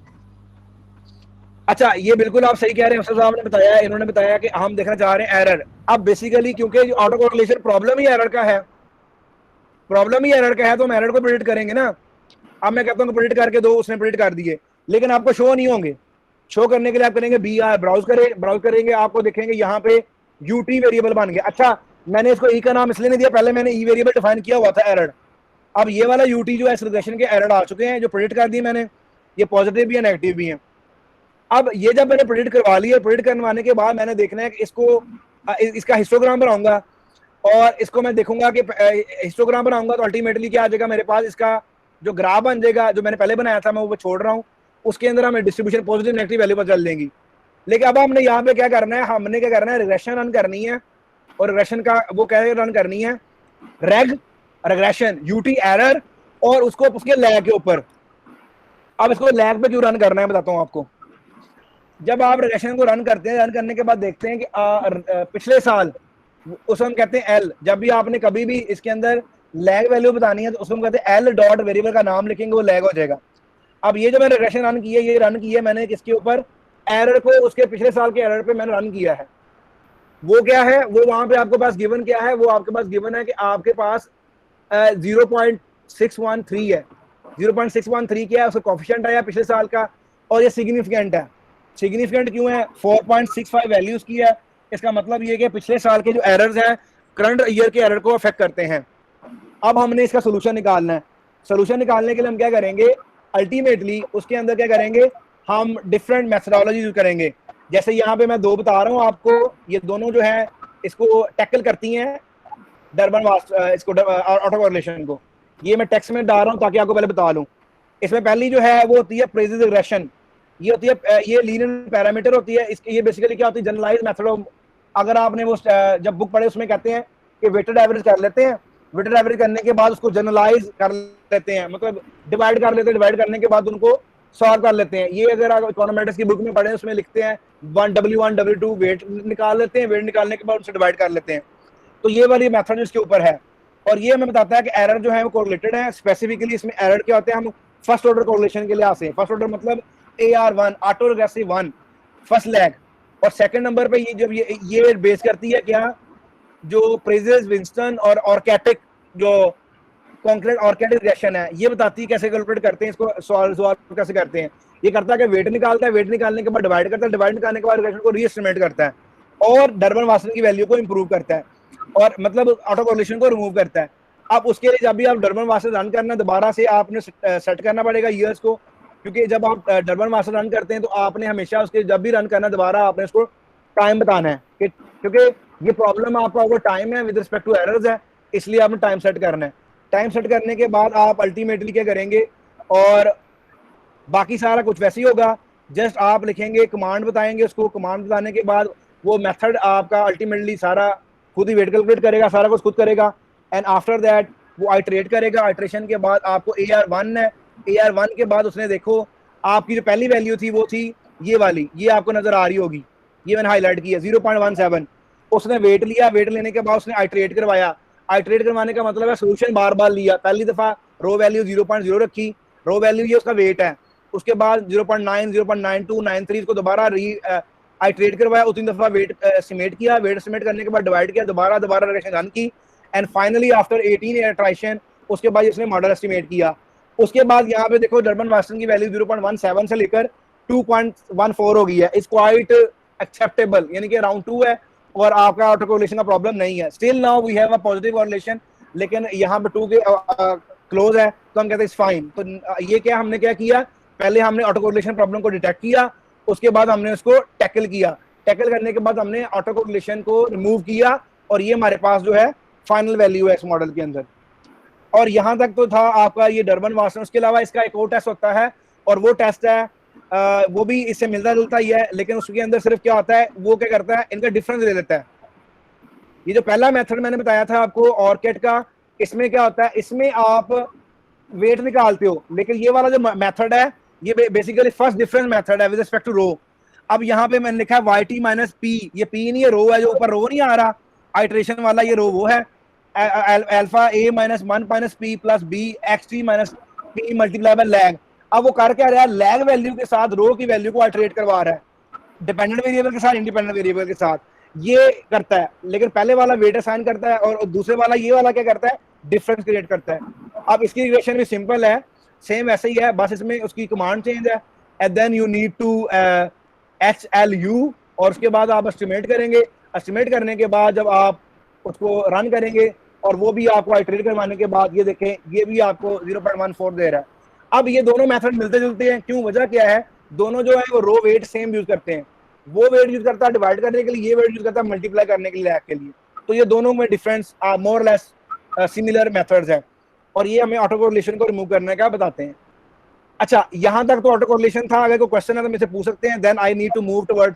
अच्छा, इसके बाद एक और चीज भी होती है कि आप दोबारा डर्बन वासन की वैल्यू को टेस्ट कर सकते हैं।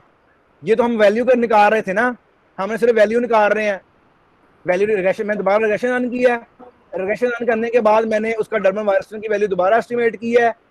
अच्छा, उसमें जब अब इसमें एक और चीज में मैंने की है, वो ये की है, मैंने लैग ऐड किया है।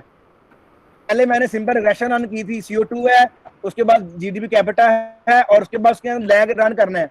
लैग रन करने का मतलब है क्योंकि AR1 वहां में सिग्निफिकेंट था, जब आप लैग को रन करेंगे, रन करने के बाद आपका जो डर्बन वासन एस्टिमेट करेंगे दोबारा, लैग हमने ऐड इसलिए किया है ताकि हम उसकी जो वैल्यू है AR1 प्रोसेस हम चेक कर चुके थे।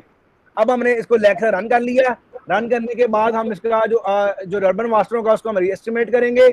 ये हमारे पास डर्बन वासन की वैल्यू 2.25 आ गया। अब हम इसको चेक करेंगे, चेक करने का मतलब इसका हाइपोथेसिस टेस्टिंग करेंगे। डर्बन वासन का जो हाइपोथेसिस होता है वो उल्टी इंटरप्रिटेशन होती है उसकी, यानी कि कुछ स्टैट्स के अंदर कुछ हाइपोथेसिस ऐसे होते हैं, जैसे हम कहते हैं कि उसमें हम कहते हैं कि अगर वैल्यू बड़ी आ जाएगी तो रिजेक्ट एच नॉट, इसमें अगर वैल्यू ज्यादा आ जाएगी तो एक्सेप्ट एच नॉट होता है। अब यहाँ पे वैल्यू जो आ रही है आपकी कितनी आ रही है, वो आ रही प्रोबेबिलिटी वैल्यू 0.13 यानी 10% 13% है। तो डर्बन वाटसन का अपोजिट होता है वो रेसिप्रोकल उल्ट होता है, इसलिए इसको कहते हैं 13% है। इसका मतलब ये है कि there is no problem of auto correlation. तो ये हमने इसको टेस्ट भी कर लिया, जो उसका नल हाइपोथेसिस उसको एक्सेप्ट कर लिया, जिस तरह प्रोबेबिलिटी बढ़ी उसको हमने एक्सेप्ट कर लिया, क्योंकि उल्ट होता है, ज्यादा प्रोबेबिलिटी होगी हम एक्सेप्ट करेंगे, दूसरे केस में अगर ज्यादा प्रोबेबिलिटी होगी हम रिजेक्ट करेंगे। तो यहां तक तो था auto correlation. So is there any question, any problem you may ask? Then I am going to move towards the heteroscedasticity.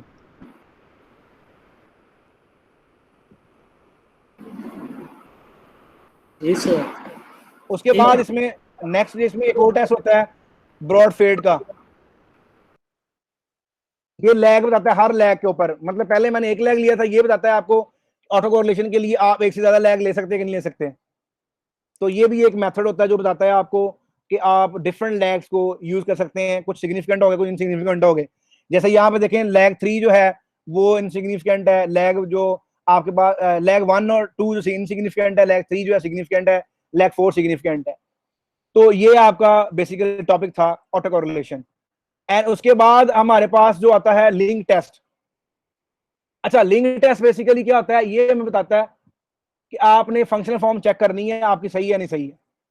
उसके लिए कुछ भी नहीं है, आप जस्ट लाइक उसी तरह टाइम सेट करेंगे, टाइम सेट करने के बाद रिएक्शन रन करेंगे, रन करने के बाद आप देखेंगे कि आपके पास ये देखें आपने टाइम सेट किया, टाइम सेट करने के बाद रिएक्शन रन की और लिंक टेस्ट आपने लिखा।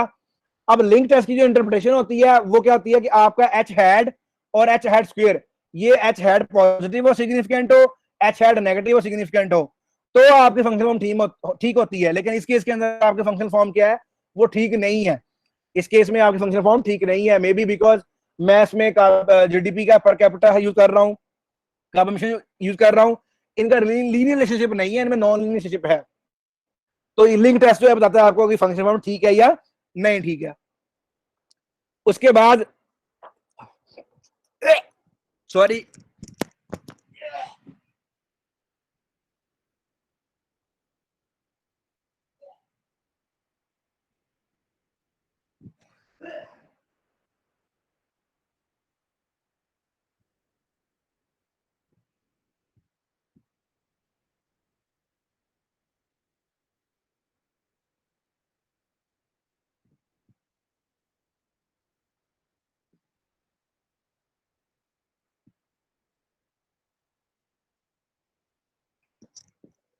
आई एम रियली सॉरी, कोई बात नहीं सर, बस वो कंटिन्यूसली बोल के रोजा भी है तो शायद इसलिए। सर सर ये सब थोड़ा Okay. या ब्रेक करनी ब्रेक कर लो सर। नहीं इट्स नो प्रॉब्लम। अच्छा, ब्रेक के ऊपर हो गया। उसमें हम ये भी डिस्कस कर रहे थे, अगर जैसे मैंने आपको पहले बताया था कि प्रेडिक्ट करें एरर को और उनका ग्राफ बनाए। उसके अलावा आप उनको जो स्टैट की बुक में नॉर्मली बच्चों को हम पढ़ाते हैं, हम कहते हैं नॉर्मल टेस्ट के लिए जैक बैरा टेस्ट होता है जो कि बॉक्स इंजन प्रोसेस के ऊपर बेस करता है। वो अगर आपने चेक करना है उसके लिए आपने करना क्या है, उसके लिए सिर्फ आपने लिखना है जेबी, और जेबी जो है एरर है, यहाँ पे जो एरर होगा प्रेडिक्ट किए होंगे आपने उनको अल्टीमेटली आप प्रेडिक्ट कर दें, वो आपको जैक बैरा की वैल्यू दे देगा, प्रोबेबिलिटी वैल्यू। इसका नल हाइपोथेसिस होता है कि डाटा नॉर्मल है और अल्टरनेटिव होता है कि डाटा नॉर्मल नहीं है, तो आप इसको भी चेक कर सकते हैं। इसके अलावा डाटा नॉर्मलिटी के लिए आप स्क्यूनेस कर्टोसिस के भी कुछ टेस्ट हैं वो भी चेक कर सकते हैं। ये मैं आपको जस्ट लाइक बता देता हूँ।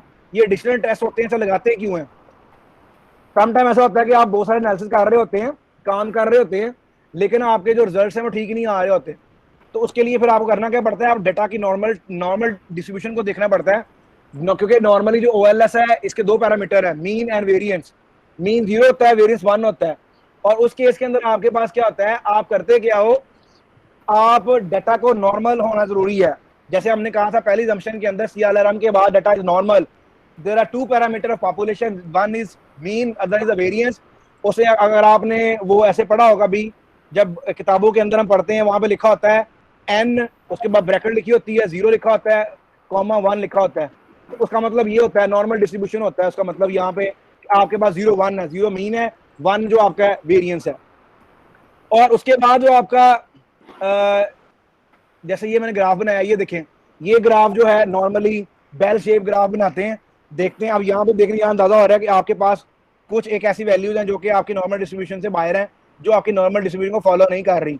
बाकी मोर लेस डाटा आपका नॉर्मल है, and then you can move forward regarding the analysis. उसके अलावा शपीरो टेस्ट, ये भी डाटा के नॉर्मलिटी के लिए चेक किया जाता है, और इसका भी ये भी एक एडिशनल टेस्ट है। ये हम उस केस में करते हैं जब आपके पास हाईली फ्रिक्वेंसी डाटा हो या आप डाटा इकट्ठा करते हैं, then you need to check your result, और उसके बाद आपका जो डाटा नॉर्मल है या नहीं है। अगर आप, ऐसा भी होता है कि अगर डाटा आपका जो है वो नॉर्मलिटी को अप्रोच नहीं करता, लेकिन आप उसके ऊपर टेस्ट लगा रहे होते हैं, रिजल्ट निकाल रहे होते हैं। जो सॉफ्टवेयर है ये तो बेसिकली एक जस्ट लाइक अ बालू है या जस्ट लाइक अ मंकी है। आप इसको सिखाते हैं कि आपने जो भी चीज़ आगे करनी, लकड़ी काट देनी है, यानी कि वो स्टोरी सुनाते होते हैं, मेरे टीचर सुनाते थे, उसमें कहते हैं कि ये बेसिकली सॉफ्टवेयर क्या है, एक मंकी है जिसके हाथ में कुल्हाड़ा है, और उसको आपने सिखाया जो भी चीज़ आगे करनी इसने काट देनी है। तो लकड़हारे ने एक दिन बाजू आ गया, उसने वो भी काट दी। तो इसका मतलब यहाँ पे ये कि डाटा आप कुछ भी देंगे सॉफ्टवेयर को, जो भी डालेंगे, आप ये डाल दें पाकिस्तान की जीडीपी वर्सेस माई एज, तो ये रिजल्ट निकाल के दे देगा आपको। तो you should take care of the theory and other thing as well. उसके बाद हमारे पास कुछ आते हैं, डेंसिटी फंक्शन है जो मैंने बताया। नेक्स्ट जो हमारा टॉपिक है वो है मल्टी कोऑर्डिनेलिटी। मल्टी कोऑर्डिनेलिटी का मतलब ये है कि आपके पास जो एक से ज्यादा वेरिएबल्स हैं, इंडिपेंडेंट वेरिएबल्स हैं, और उनका आपस में रिलेशनशिप है। अब आपने ये चेक करना है, उसके लिए सिंपल ये है कि आपने इसकी आपने पढ़ा होगा टॉलरेंस, आपने पढ़ा होगा ये मैं बताता हूँ आपको, VIF, वेरिएंस इन्फ्लेटिंग फैक्टर, और वो बराबर होता है 1 माइनस टॉलरेंस, TOL। टॉलरेंस का फार्मूला है 1 को डिवाइड करते हैं जो टॉलरेंस पे, तो वेरिएंस इन्फ्लेटिंग फैक्टर आता है। अगर आपने टॉलरेंस कैलकुलेट करना है तो आपके पास वो क्या आ जाएगा, वो आ जाएगा आपके पास 1 डिवाइड बाय VIF। अच्छा, उसमें अब करने के लिए इसमें सिंपल क्या करेंगे, सबसे पहले आप रिग्रेशन लाइन रन करेंगे, मतलब आप इसमें रिग्रेशन लाइन रन करेंगे। रन करने के बाद आप इसको एस्टिमेट करेंगे। पहले मैंने कहा टाइम सीरीज बता दिया, ये डिफाइन कर लिया। उसके बाद मैंने कहा रिग्रेशन रन कर दी। रिग्रेशन रन करने के बाद मैंने लिखा, सिंपल लिखा VIF, मैंने कमांड लिखी, ये मेरी वैल्यूज आ गई 1 वेरिएबल के लिए, वो 1 है। नॉर्मली हम कहते हैं कि मीन वैल्यू आपकी 10 से ज्यादा हो तो there is problem of multicollinearity, अगर 10 से कम हो तो is a not multicollinearity. This rule of thumb is given in Gujarati book multicollinearity chapter. अब इसमें अगर आप कहते हैं ये एक ही है, अगर ज्यादा वेरिएबल इस्तेमाल डाल लें इसमें, मतलब मैं बाकी वेरिएबल भी डाल लेता हूँ कि आप देखना चाह रहे हैं कि अगर ज्यादा वेरिएबल डालते हैं देन उसका क्या आएगा।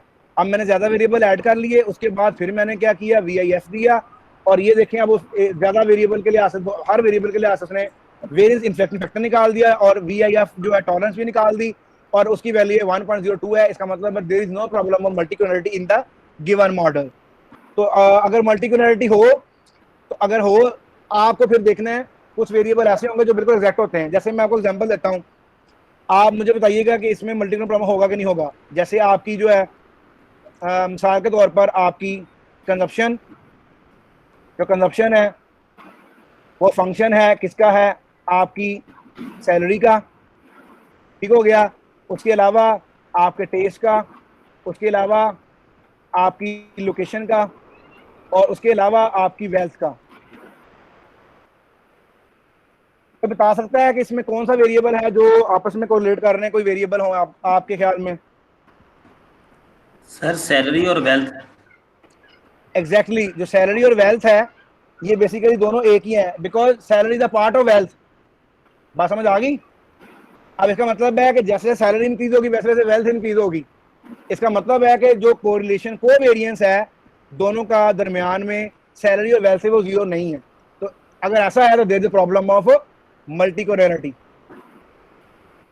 अच्छा, इसके बाद हमारे पास आता है नेक्स्ट, यहां तक टाइम सीरीज डाटा जो हमने पढ़ना था वो पढ़ लिया। नेक्स्ट मैं पैनल डाटा स्टार्ट करने लगा हूं, जो हमने पढ़ा था लास्ट लेक्चर के अंदर। अच्छा, पैनल डाटा के अंदर यहाँ पे आपके पास अगर देखें तो मैंने यहाँ पे सिर्फ एक सिंगल कंट्री डाटा लिया था। अब पैनल डाटा के लिए मुझे यहाँ पे लेना है, क्या लेना है, ये मैं क्लियर कर रहा हूँ। क्लियर करूंगा तो सब कुछ डिलीट हो जाएगा यहाँ से वेरिएबल्स। अब पैनल डाटा के लिए हमें पैनल डाटा चाहिए, और उसके लिए हम फाइल खोलते पैनल डाटा की। जैसे ये एशिया की फाइल है मेरे पास, ये मैंने खोली है, एशिया की फाइल जो है स्टेटा के अंदर मैंने ओपन की है।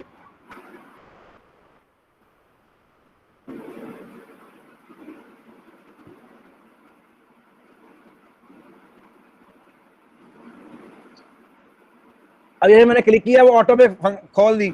आप ऐसा भी कर सकते थे, एडिटर में जाते, आप एडिटर में जाते और डाटा पुट कर देते। अब पैनल डाटा ये आपको दिखाने का मकसद ये देखें, ये ईयर्स है, आईडी मुल्क है, ENV इन्वायरमेंट है, LIV जो इंडस्ट्रियल डेवलपमेंट है, और ये लॉजिस्टिक्स के 6 इंडिकेटर हैं, और उसके बाद जो हमारे पास अर्बनाइजेशन और ट्रेड ओपननेस है।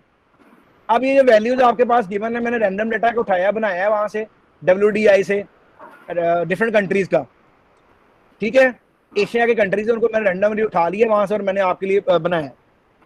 अच्छा, अब इसमें हमने जब रैंडम इसको अगर समराइज करेंगे, देखें समराइज करेंगे, वैसे ही कमांड है, ये देखिए आपको बता रहा है कि 420 ऑब्जर्वेशन हैं, ईयर की ऑब्जर्वेशन आईडी इतनी है, और ये चीजें बता रहा है। अच्छा, जब भी आपने पैनल डेटा बताना है उसको आपने सेट करना है, जैसे TSS करते थे, टाइम सेट करते थे, टाइम सीरीज के लिए इसमें पैनल के लिए करना है सेम एज इट इज। उसमें करना क्या है, आपने जस्ट लाइक कमांड विंडो में जाना है और उसके अंदर आपने लिखना है XT ईयर और आईडी। अब मैंने ईयर आईडी क्यों लिखा है यहाँ पे, क्योंकि यहाँ पे मैंने ईयर जो है टाइम में, आईडी जो कंट्रीज हैं, अगर आप यहाँ पे कंट्री भी लिख सकते हैं, यहाँ कुछ भी लिख सकते हैं, तो सब आपने ईयर आईडी देंगे तो आपको बता रहा है स्ट्रॉन्गली पैनल वेरिएबल आपका है, आईडी आपकी टाइम वेरिएबल है। ये यहाँ पे उसने उल्ट लिखा है। ये आपको मैंने गलती जान के इसलिए किया, आपको बताने के लिए किया कि जब भी आपने पैनल डेटा बताना है हमेशा आपने आईडी कंट्री पहले लिखना है, वरना वो आपके आईडी को टाइम वेरिएबल ले देगा, फिर आप एनालिसिस सारा करेंगे वो गलत हो जाएगा। देखें आपको नजर आ रहा है ईयर स्ट्रॉन्गली बैलेंस है, आईडी जो है 1 to 22 टाइम वेरिएबल ले रहा है, लेकिन आपने ऐसे नहीं करना, आपने हमेशा कंट्री को, इंडिविजुअल्स को आपने पहले लेना है और ईयर को बाद में लेना है। Then you can perform random effect other models in a good way, ठीक है। तो ये मैंने आपको जस्ट बताने के लिए, ताकि आपको पता हो कि हम क्या कर रहे हैं। अगर आप नॉर्मल लोग गलती करते हैं फिर उनके रिजल्ट उल्टे आते हैं, उनके एनालिसिस जो ठीक नहीं आते, दैट्स प्रॉब्लम। अब ये देखिए आपको बता रहा टाइम वेरिएबल आपका 2007 से लेकर 16 तक है, यूनिट आपका 1 है, आईडी जो है स्ट्रॉन्गली बैलेंस है। स्ट्रॉन्गली बैलेंस का मतलब क्या है, जितनी भी मैंने कंट्रीज दी सबकी कंट्रीज की ऑब्जर्वेशन सेम है। अब इसमें हमने सेट कर लिया, उसके बाद इसकी कमांड में थोड़ा फर्क डिफरेंस है। वो क्या होता है, XT सेट, यानी कि आपके पास जो XT सेट है वो आपने रिग्रेशन जो सबमिट करनी है, इसको लिखना है XT लिखते हैं पैनल के लिए, रह कहते हैं रिग्रेशन को। अब यहां से मैंने डिपेंडेंट वेरिएबल एनवायरनमेंट ले लिया है, इंडस्ट्रियल आउटपुट ले लिया है, ओपननेस ले ली है, और ये ले ली, 4 वेरिएबल ले ली हैं, ये मैंने एस्टिमेट कर दी। अब जब मैं इसको मैं नहीं बताऊंगा तो जनरली ये क्या करेगा, ये रैंडम इफेक्ट लेगा। जब हम सेटा को नहीं बताएंगे, रिग्रेशन रन करेंगे, पैनल रिग्रेशन रन करेंगे, अगर हम उसको नहीं बताएंगे तो वो क्या लेगा, पैनल वो जो रैंडम इफेक्ट लेगा। अब इसको पहले पढ़ लेते हैं फिर हम मूव करते हैं। इसमें जो 420 है नंबर ऑफ ऑब्जर्वेशन है, ये कैसे आता है, ये आता है आपका, ये होता है हमेशा बराबर T मल्टीप्लाई बाय N। जब टाइम पीरियड को N नंबर ऑफ ऑब्जर्वेशन से मल्टीप्लाई करते हैं, नंबर ऑफ जो आपके क्रॉस सेक्शन होते हैं, यहां पे हमारे केस में कितने हैं क्रॉस सेक्शन थे, 42 थे, उनको मल्टीप्लाई उन्होंने किया है टाइम के साथ। उसके बाद नीचे 42 ग्रुप्स हैं हमारे पास, 42 कंट्रीज हैं, और टाइम के साथ मल्टीप्लाई किया है, और आपके पास क्या आ गया, 420 आ गया है, 10 ईयर का डेटा है। उसके बाद ऑब्जर्वेशन मिनिमम 10 है, मैक्सिमम 10 है, एवरेज 10 है, ये इसलिए पैनल है बैलेंस्ड है। वॉल स्टैटिस्टिक्स जो होता है ये आपका कोएफिशिएंट को चेक करने के लिए होता है। उसके अलावा जो आपका आर स्क्वायर है ये विदिन, बिटवीन और ओवरऑल। इसका मतलब ये होता है कि विदिन का मतलब है कि विदिन वेरिएबल क्या है, बिटवीन द वेरिएबल्स क्या है, और ओवरऑल जो आपका मॉडल का क्या है। उसके बाद आपका जो आपका रो है, ये सिग्मा रोज है, ये आपका एरर का है आपकी, और आपका जो वेरिएंस है एरर का वो बताते हैं। अगर आप नहीं बताएंगे तो ये क्या करेगा, रैंडम इफेक्ट्स को काउंटर करेगा। लेकिन अगर आप इसको बता देंगे कि भाई रैंडम इफेक्ट की बजाय आप इसको लिख देते हैं मिसाल के तौर पर, यही वाला मैं मॉडल लिखता हूं, आगे मैं कहता हूं FE, तो ये फिक्स इफेक्ट को एस्टिमेट कर देगा, ये फिक्स इफेक्ट है। अगर मैं नहीं लिखता, इसके आगे मैं लिखता हूं RE random effect, F fix effect, ये दोनों में मैंने क्या किया है, मैंने फिक्स इफेक्ट और रैंडम फैक्टर सबमिट कर लिए, लेकिन आपने पैनल डेटा के अंदर पढ़ा होगा कि हमने देखना है कि रैंडम फैक्टर और फिक्स इफेक्ट में बेहतर मॉडल कौन सा है। उसके लिए हम परफॉर्म करते हैं हार्जमैन टेस्ट। हार्जमैन टेस्ट हमें बताता है कि आपका फिक्स इफेक्ट मॉडल है या आपका रैंडम फैक्टर मॉडल है with in given data set. उसके लिए क्या है, उसके लिए आप करते क्या है, पहले रैंडम फैक्टर रन करते हैं, फिक्स इफेक्ट रन करते हैं और इन दोनों के एस्टिमेट को स्टोर करवाते हैं। उसके लिए जो कमांड होती है वो होती है एस्टोर। एस्टोर का मतलब क्या है कि फिक्स इफेक्ट और रैंडम इफेक्ट को स्टोर करवाएं। उसके बाद आप जो अब आप 1 बाय 1 कमांड भी रन कर सकते हैं, इकट्ठी भी कर सकते हैं। अब ये देखिए उसने EST store fix effect store random effect, उसके बाद उसने कहा हार्जमैन रैंडम इफेक्ट फिक्स इफेक्ट। अब आपने प्रोबेबिलिटी वैल्यू यहाँ पे देखनी है। अगर आपकी प्रोबेबिलिटी वैल्यू जो काई स्क्वायर है वो बड़ी है, इसका मतलब है आपका जो काई स्क्वायर की वैल्यू है नॉट पॉजिटिव डेफिनेट। इस केस में क्या है कि आपका डाटा मैंने रैंडम लिया है, इस डाटा के अंदर जो हमें गिवन केस के अंदर बता रहा है कि आपका जो फिक्स इफेक्ट मॉडल वो बेहतर है। कैसे, जब आपका डिफरेंस नल हाइपोथेसिस है, difference in coefficient not systematic, ये रिजेक्ट करेंगे तो रैंडम इफेक्ट है, अगर रिजेक्ट नहीं करेंगे तो फिक्स इफेक्ट है। उसको हम एस्टिमेट करते हैं इस तरीके के साथ। इस तरीके से आप अपने वेरिएबल के हिसाब से पहले फिक्स इफेक्ट एस्टिमेट करेंगे, रैंडम इफेक्ट करेंगे, फिर दोनों के एस्टिमेट को स्टोर करवाएंगे और हार्जमैन टेस्ट लगाएंगे। इसका बेहतर तरीका ये होता है अगर पेपर में लिख रहे हैं आप फिक्स इफेक्ट भी एस्टिमेट करें, रैंडम इफेक्ट भी एस्टिमेट करें और उसके बाद हार्जमैन टेस्ट भी बता दें। आप ये बता दें हार्जमैन टेस्ट कह रहा है कि ये वाला जो मॉडल बेहतर है और उसको इंटरप्रेट कर दें, लेकिन रैंडम इफेक्ट्स के लिए ऐसे भी ये रिजल्ट्स हैं। अच्छा, जब ये आप कर लेते हैं उसके बाद आपके पास एक और होता है, आपने सुना होगा कभी आप पढ़ते हुए इकोनोमेट्रिक्स में, कभी उसे बोलते हैं LSDV, linear least square dummy variable regression. वो क्या होती है, उसमें सिर्फ हम कर लेते हैं, रिग्रेशन सेम होती है, उसमें हम सिर्फ करते क्या हैं, हम उसको कंट्रीज को आईडी दे देते हैं। यानी कि हम कहते हैं कि भाई रिग्रेशन लाइन रन करो, इसमें हम रिग्रेशन लाइन रन करो, लेकिन कंट्री आईडी जो है मैंने यहाँ पे कंट्रीज दी है वो दे दो। अच्छा, इसके लिए यहाँ पे क्या है ECO, ये मैंने एक मिनट ठहरे, ये मैंने वेरिएबल दूसरे पेपर के लिखे हुए, यहाँ पे मैं लिखूंगा डिपेंडेंट वेरिएबल, उसके बाद इंडिपेंडेंट वेरिएबल लिखूंगा और ये मैंने आपको कर दिया। अब यहाँ पे देखें मेरे पास उसने एस्टिमेट करके दे दिया, ये देखें हर कंट्री के लिए अलहदा उसने निकाल के दिया है। ये जो आप पढ़ते थे वो लंबा सा एक मॉडल है, चैप्टर नंबर 13 या 14 के अंदर है, जिसमें हम करते थे कि सिंपल रिग्रेशन के अंदर अगर आपने एक से ज्यादा कंट्रीज हैं, सिंपल रिग्रेशन से भी ये काम एस्टिमेट कर सकते हैं, हर कंट्री के लिए ज्यादा एस्टिमेट कर सकते हैं। लेकिन इसमें डिफरेंट प्रॉब्लम्स हैं जो हम पैनल डाटा जिसको जैसा कि क्रॉस सेक्शन का वेरिएंस है या बाकी सी हैंडलिंग है वो एस्टिमेट नहीं कर पाते इसमें हम। उसके लिए हम क्या करते हैं कि जो आप जितना भी क्रॉस सेक्शन डाटा ज्यादा लेते हैं या आपका स्कैन डाटा ज्यादा होता है, नंबर ऑफ ज्यादा होते हैं, तो आपका वेरिएंस ज्यादा होता है। उसके लिए मैं आपको रिकमेंड करूंगा आप वैसे रन करें मॉडल को, मतलब आप मॉडल रन करें फिक्स इफेक्ट, आगे लिख दें रॉबस्ट। रॉबस्ट जब लिख देंगे तो स्टेटा जो स्पेलिंग गलत है, ROBUST। अच्छा, अगर आप रॉबस्ट लिख देंगे वो खुद ही आपकी हेटेरोस्केडासिटी को, आपके एरर के वेरिएंस को खुद ही ठीक कर देगा। ठीक है, और इसी तरीके से आप जब यही इस्तेमाल करेंगे रॉबस्ट की कमांड और फिक्स इफेक्ट के साथ एस्टिमेट करेंगे और आपके पास वो फिक्स इफेक्ट के रॉबस्ट आ जाएंगे, और then you can store the fix effect, then you store the random effect और then you have a Hausman test. अब यहाँ पे उन्होंने बताया कि जो VCM वो अवेलेबल नहीं, क्योंकि मैंने ऊपर रन किया हुआ है। अब दोबारा मुझे इसको क्लियर करना पड़ेगा, क्लियर करने के बाद दोबारा रिग्रेशन है, क्योंकि जब भी आप स्टोर करवाते हैं वो आखिरी रिग्रेशन के स्टोर करता है। जैसे यहाँ हमारे पास देखें वेरिएबल के साथ ESTOFE ESTORE स्टोर हो चुके हैं, इनको हमने नाम चेंज करना पड़ेगा हमें। तो इस तरीके से आप जो fix effect random effect model को एस्टिमेट कर सकते हैं। उसके बाद ये तो आपका सिंपल जो पैनल मॉडल होता है वो मैंने बताया आपको। नेक्स्ट आपका है GMM। तो ये मैं क्लियर कर रहा हूं। अब मैं दूसरा डेटा सेट खोल रहा हूं जिसके लिहाज से मैंने किया है। ये डेटा सेट भी मैं आपको भी दे दूंगा और ये मैं आपको डू फाइल भी दे दूंगा ताकि आप प्रैक्टिस कर सकें, और कमांड फाइल भी दे दूंगा ताकि आप उसको देख सकें। अब GMM जो है उसको भी दो तरीके से रन करते हैं। GMM आप सिंपल रिग्रेशन जो रिग्रेशन एनालिसिस के लिए टाइम सीरीज पे भी इस्तेमाल कर सकते हैं और पैनल पे भी इस्तेमाल कर सकते हैं। मैंने भी आपको बताया था कि 3 मेथोडोलॉजी होती हैं। पहली मेथोडोलॉजी मैंने कोशिश की है कि आपको, अभी मैंने आपको अगर कहीं एनालिसिस का सिखाया नहीं है, पढ़ाया नहीं है, जस्ट लाइक आपको मैंने फेमिलिटी दी है कि ऑर्डिनरी लीस्ट स्क्वेयर क्या होता है। अब जो जीएमएम है, सेकंड मेथड ऑफ मूवमेंट है, उसके बारे में थोड़ा सा बताऊंगा। And then lastly we have a maximum likelihood method और लॉजिस्टिक रिलेशंस। अब सेकंड जो मेथोडोलॉजी है, इसके अंदर हमने जीएमएम को एस्टिमेट करना है। उसके लिए मैंने उसके लिए सिंपल क्या है, अगर आपके पास सिंपल रिग्रेशन लाइन है, डेटा आपके पास गिवन है, तो आपने सिंपल क्या करना है, उसको रिग्रेस करना है। रिग्रेस करने के बाद आपने लिखना है जीएमएम। जीएमएम क्या होता है आपका मॉडल, ये मैं पहले लिख रहा हूँ फिर एक्सप्लेन करता हूँ ये है क्या।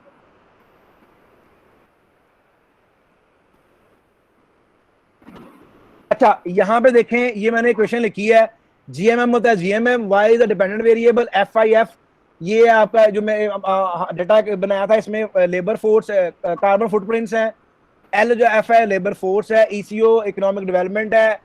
एचसीएस जो है ह्यूमन कैपिटल है। टी एन टेक्नोलॉजी इनोवेशन है। टी या डी टेक्नोलॉजी अडॉप्शन है। तो अब यहाँ पे क्या है, आपने लिखा है पहला फैक्टर लिखा है, दूसरा फैक्टर लिखा है, और इंस्ट्रूमेंट मैंने कहा जी कि आप इकोनॉमिक ग्रोथ और एफआईसी लें। अगर आप इंस्ट्रूमेंट चेंज करना चाहते हैं, ये आपकी मर्जी है। अब इसमें एक और चीज आपने गलती देखेंगे, आपने कॉन्सेप्ट पढ़ा होगा इकोनोमेट्रिक्स के अंदर, आइडेंटिफिकेशन। कोई आइडिया है सर आपको इसके बारे में? है सर?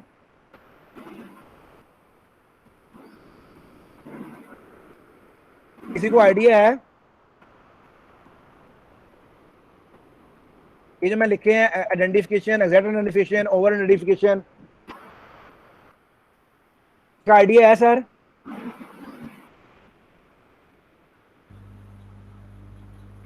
No idea? सर वेरिएबल का काम या ज्यादा होना। जी सर, आप सही कह रहे हैं, थोड़ा एक्सप्लेन करेंगे? तो वेरिएबल ज्यादा ले लेना उसको ओवर एस्टिमेट कहते हैं, अगर वेरिएबल कम लेते हैं तो अंडर एस्टिमेट, वो अंडर आइडेंटिफिकेशन हो जाएगा।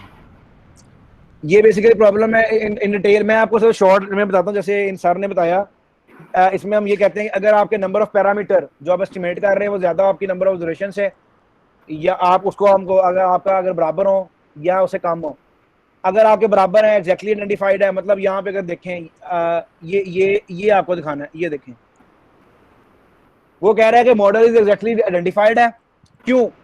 नंबर ऑफ पैरामीटर 3 लिए मैंने और 3 ही मेथड ऑफ मूवमेंट है, तो इसलिए ये मॉडल क्या है, एग्जैक्टली आइडेंटिफिकेशन है। तो ये सही नहीं है। इसके लिए या तो मुझे पैरामीटर को कम करना पड़ेगा, या मुझे इंस्ट्रूमेंट को कम करना पड़ेगा। और आपने जब ओवर आइडेंटिफिकेशन होगा, जितना ज्यादा होगा आपके, उतना ही वो अच्छा रिजल्ट देगा आपको। उसकी डिटेल में is a long story but I just give a crux. यहाँ पे मैंने क्या किया, मैंने एक जो इंस्ट्रूमेंट है वो कम कर दिया, और इंस्ट्रूमेंट कम कर पैरामीटर कम कर दिया। पैरामीटर कम करने के बाद मैंने इसको एस्टिमेट किया। अब वो देखें, यहाँ पे मुझे नहीं बता रहा, जीएमएम एस्टिमेशन बता रहा है। नंबर ऑफ पैरामीटर मैंने 2 ले लिए हैं, और नंबर ऑफ मूवमेंट मैंने 3 ले लिए हैं। और उसके बाद वो 340 ऑब्जर्वेशन ले रहा है। ये आइटरेशन है, स्टेप 1 स्टेप 2 जीएमएम जो आप पढ़ते हैं थ्योरी के अंदर। बीटा 1 बीटा 2 से कोफिशिएंट्स हैं, ये रोबस्ट अंडर एरर्स हैं उसके, और ये इसकी वी वैल्यू है जो आप पढ़ते हैं, जो उसको टी वैल्यू बोलते हैं। ये आपका टी वैल्यू होती है स्टूडेंट टेस्ट, और 30 ऑब्जर्वेशन 40 ऑब्जर्वेशन तक लेते हैं, ज्यादा होता है हम एन टेस्ट कहते हैं। पी प्रोबेबिलिटी वैल्यू है, उसकी प्रोबेबिलिटी वैल्यू गिवन है, और इस केस के अंदर आपका जो पहला कोफिशिएंट है वो 5% लेवल ऑफ सिग्निफिकेंट है, दूसरा 1% ऑफ सिग्निफिकेंट है, और ये जो आपका मेथड ऑफ मूवमेंट जनरल है, इन जनरल के अंदर। लेकिन अगर आपके पास अगर पैनल आप उसको करें, तो उसके लिए आप उसको सेट करें, जिसे हम बोलते हैं डायनामिक या 2 स्टेज या सिस्टमेटिक जीएमएम बोलते हैं, और बेसिकली ये बाउंड टेस्टिंग बोलते हैं इसको। और वो जो अगर मैं आपको इसका ये सिंपल लेआउट है, अच्छा इसका लेआउट के अंदर मैं बताता हूँ आपको। ये देखें, आपका जो लेआउट है, इस लेआउट के अंदर पहले आपका डिपेंडेंट वेरिएबल है x3 बॉन्ड 2 जो डायनामिक मैंने एस्टिमेट किया है। डायनामिक पैनल, डायनामिक तब बोलते हैं जब उसका लैग भी ऐड हो जाता है। जब डिपेंडेंट वेरिएबल का लैग आप मॉडल में ऐड कर लेते हैं, वो डायनामिक मॉडलिंग हो जाती है, डायनामिक मॉडल हो जाता है। और उसके बाद देखें, आपके पास डिपेंडेंट वेरिएबल, उसका लैग, इंडिपेंडेंट वेरिएबल 2 हैं। उसके बाद जीएम सिस्टम में के अंदर 2 वेरिएबल इंक्लूड हैं, दोनों के लैग मैक्सिमम 2 लैग इंक्लूड कर सकते हैं, कम भी कर सकते हैं, ज्यादा भी कर सकते हैं। एंड देन इंस्ट्रूमेंटल वेरिएबल जो मैंने यूज किया, वो मैंने यूज किया है टेक्नोलॉजी इनोवेशन, मैंने इस्तेमाल किया है इकोनॉमिक ग्रोथ के लिए। अब इंस्ट्रूमेंटल के लिए आपको मैं ये शेयर करता हूँ, जितना अच्छा इंस्ट्रूमेंट आप फाइंड कर लेंगे, उतना अच्छा पेपर आप पब्लिश कर लेंगे। तो इंस्ट्रूमेंट आप फाइंड कर सकते हैं with respect to theory, literature, और यहाँ आप जो वेरिएबल इस्तेमाल कर रहे हैं, टारगेट वेरिएबल आपका है उसके लिहाज से। अब इसके जो देख लें चीज़ों को, ये क्या है, 1 स्टेप 2 स्टेप, इसके अंदर क्या है, ये 74 इंस्ट्रूमेंट्स ने यूज़ किए हैं, डिफरेंट लैग्स। उसके अलावा जो मेन इंस्ट्रूमेंट मैंने यूज़ किया है वो TAN यूज़ किया है। उसके बाद ये वाल टेस्ट है, कोएफिशिएंट के टेस्ट है, बताता है कि सिग्निफिकेंट है या नहीं है। ये नंबर ऑफ ऑब्जर्वेशन है, नंबर ऑफ 17 ग्रुप्स उसने बनाए हैं ट्रेड करवाने के लिए, मेथड्स के लिए। मिनिमम जो पर ग्रुप है 19 वैल्यूज है, मैक्सिमम भी 19 है, क्योंकि बैलेंस डेटा था। एंड देन ये वाला जो कोएफिशिएंट है, लैग का कोएफिशिएंट है, जो सिग्निफिकेंट है। उसके बाद FIF है, जो कार्बन फुटप्रिंट्स हैं। उसके बाद IHCS है, जो कि ह्यूमन कैपिटल है और कांस्टेंट है। उसके बाद जो DET है, वो उसने बताया कि मिसिंग वे सेपरेट है, उसको उसने एज ए इंस्ट्रूमेंट यूज़ किया है। और उसके बाद आपने देखना है कि आपने इंस्ट्रूमेंट ठीक यूज़ किया, नहीं ठीक यूज़ किए। उसके लिए होता है AR1, ये जो आप पेपर में देखे लोगों ने मेंशन किया था, AR1 bound testing, Sargan test value, AR2 value, ये वैल्यूज गिवन है, जिसको हम सार्गन टेस्ट जो है उसके रिस्ट्रिक्शन के हिसाब से टेस्ट करते हैं। अगर सार्गन टेस्ट आपका इंडिफरेंट सिग्निफिकेंट है तो हम कहते हैं कि आपके इंस्ट्रूमेंट वो नंबर आपने सही यूज़ किए हैं। अगर नीचे ये आपको फिर ग्रुप में भी बताता है, उसका नल हाइपोथेसिस बताता है कि एक्सोजेनस नहीं है, और वो क्या है कि आपका यहाँ पे इन केस के अंदर आप पहला देखें तो आप सिग्निफिकेंट है, उसकी प्रोबेबिलिटी 10% पे पहले की, और दूसरा जो है वो बताता है कि इंस्ट्रूमेंटल वेरिएबल आपने यूज़ किया है वो सिग्निफिकेंट नहीं है। You have to check out instrumental variable, और बाकी आपका मॉडल ठीक है। इस तरीके से ये जस्ट लाइक मैंने कोशिश की है थोड़ा सा आपको करवाने की कि GMM मेथड क्या है। Now last methodology our, that's a logistic regression. उसके लिए जो मैंने डेटा है, एक मेरे जो मेरे क्लासमेट्स हैं उनका यूज़ किया है, पेपर का प्राइमरी डेटा है उनका, और उसमें हम बाइनरी वेरिएबल होता है, क्योंकि जो डिपेंडेंट वेरिएबल होता है उसमें बाइनरी होता है, और वो हमने यूज़ किया है। उसमें हमने डॉक्टर्स का डेटा, उसमें से एक पार्ट लिया, मैंने सारा नहीं डेटा इस्तेमाल किया, उसका पार्ट एक लिया। अगर आप यहाँ समराइज करें तो आपको पता चलेगा यहाँ पे BNRD जो है ब्रेन ड्रेन है, H जो है वह जो आपकी हाई वेजेस है, MOP है मोर अपॉर्चुनिटीज है, BED है बेटर एजुकेशन अपॉर्चुनिटीज है, PLS है, एंड LSS है। डिफरेंट फैक्टर है जो पुश एंड पुल के लिए आते हैं। अब वो जो मैं आपको टेबल बता रहा था, क्रॉस टेबुलेशन बता रहा था, उसका फायदा कहाँ पे होता है। ये देखिए प्राइमरी डेटा है, इसके अंदर आप अगर टेबल बनाना चाह रहे हैं, मैं टेबल बनाना चाह रहा हूँ, मुझे BR का और इसका टेबल बना के दे दें। अब ये देखें मुझे उसने दोनों कैटेगरी का टेबल बना के दे दिया कि ऐसे लोग, ये बाइनरी वेरिएबल है, डाइकोटोमस वेरिएबल है, बाइनरी वेरिएबल है, डिपेंडेंट वेरिएबल। इसका मतलब है अगर आप अगर आप आया कि आप चाइना में रुकना चाहेंगे स्टडी के बाद तो 1 है, अदरवाइज 0 है। तो 34 लोग वो चाह रहे हैं, जो अभी डाटा मैंने डॉक्टर्स का निकाला है, जो डॉक्टर्स हैं उनमें से 34 लोग चाह रहे हैं कि जो उन्होंने एग्री किया है कि वो 34 ऐसे लोग हैं जो एग्री किया है कि वो रहना चाहेंगे।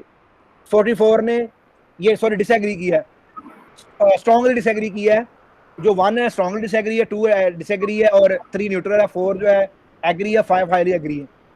तो इस केस में आप एनालिसिस इस तरह का एनालिसिस कर सकते हैं, क्रॉस टेबुलेशन के जरिए बता सकते हैं कि 34 doctor out of 239 are willing to disagree, they will not stay at China.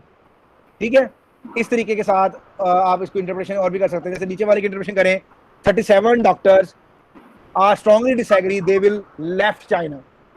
तो ये बाइनरी वेरिएबल, अगर आप चाइना में रहेंगे तो आप 1 है, अगर नहीं रहेंगे तो आप 0 है आफ्टर योर एजुकेशन। तो क्रॉस टेबुलेशन इस तरह इस्तेमाल करते हैं।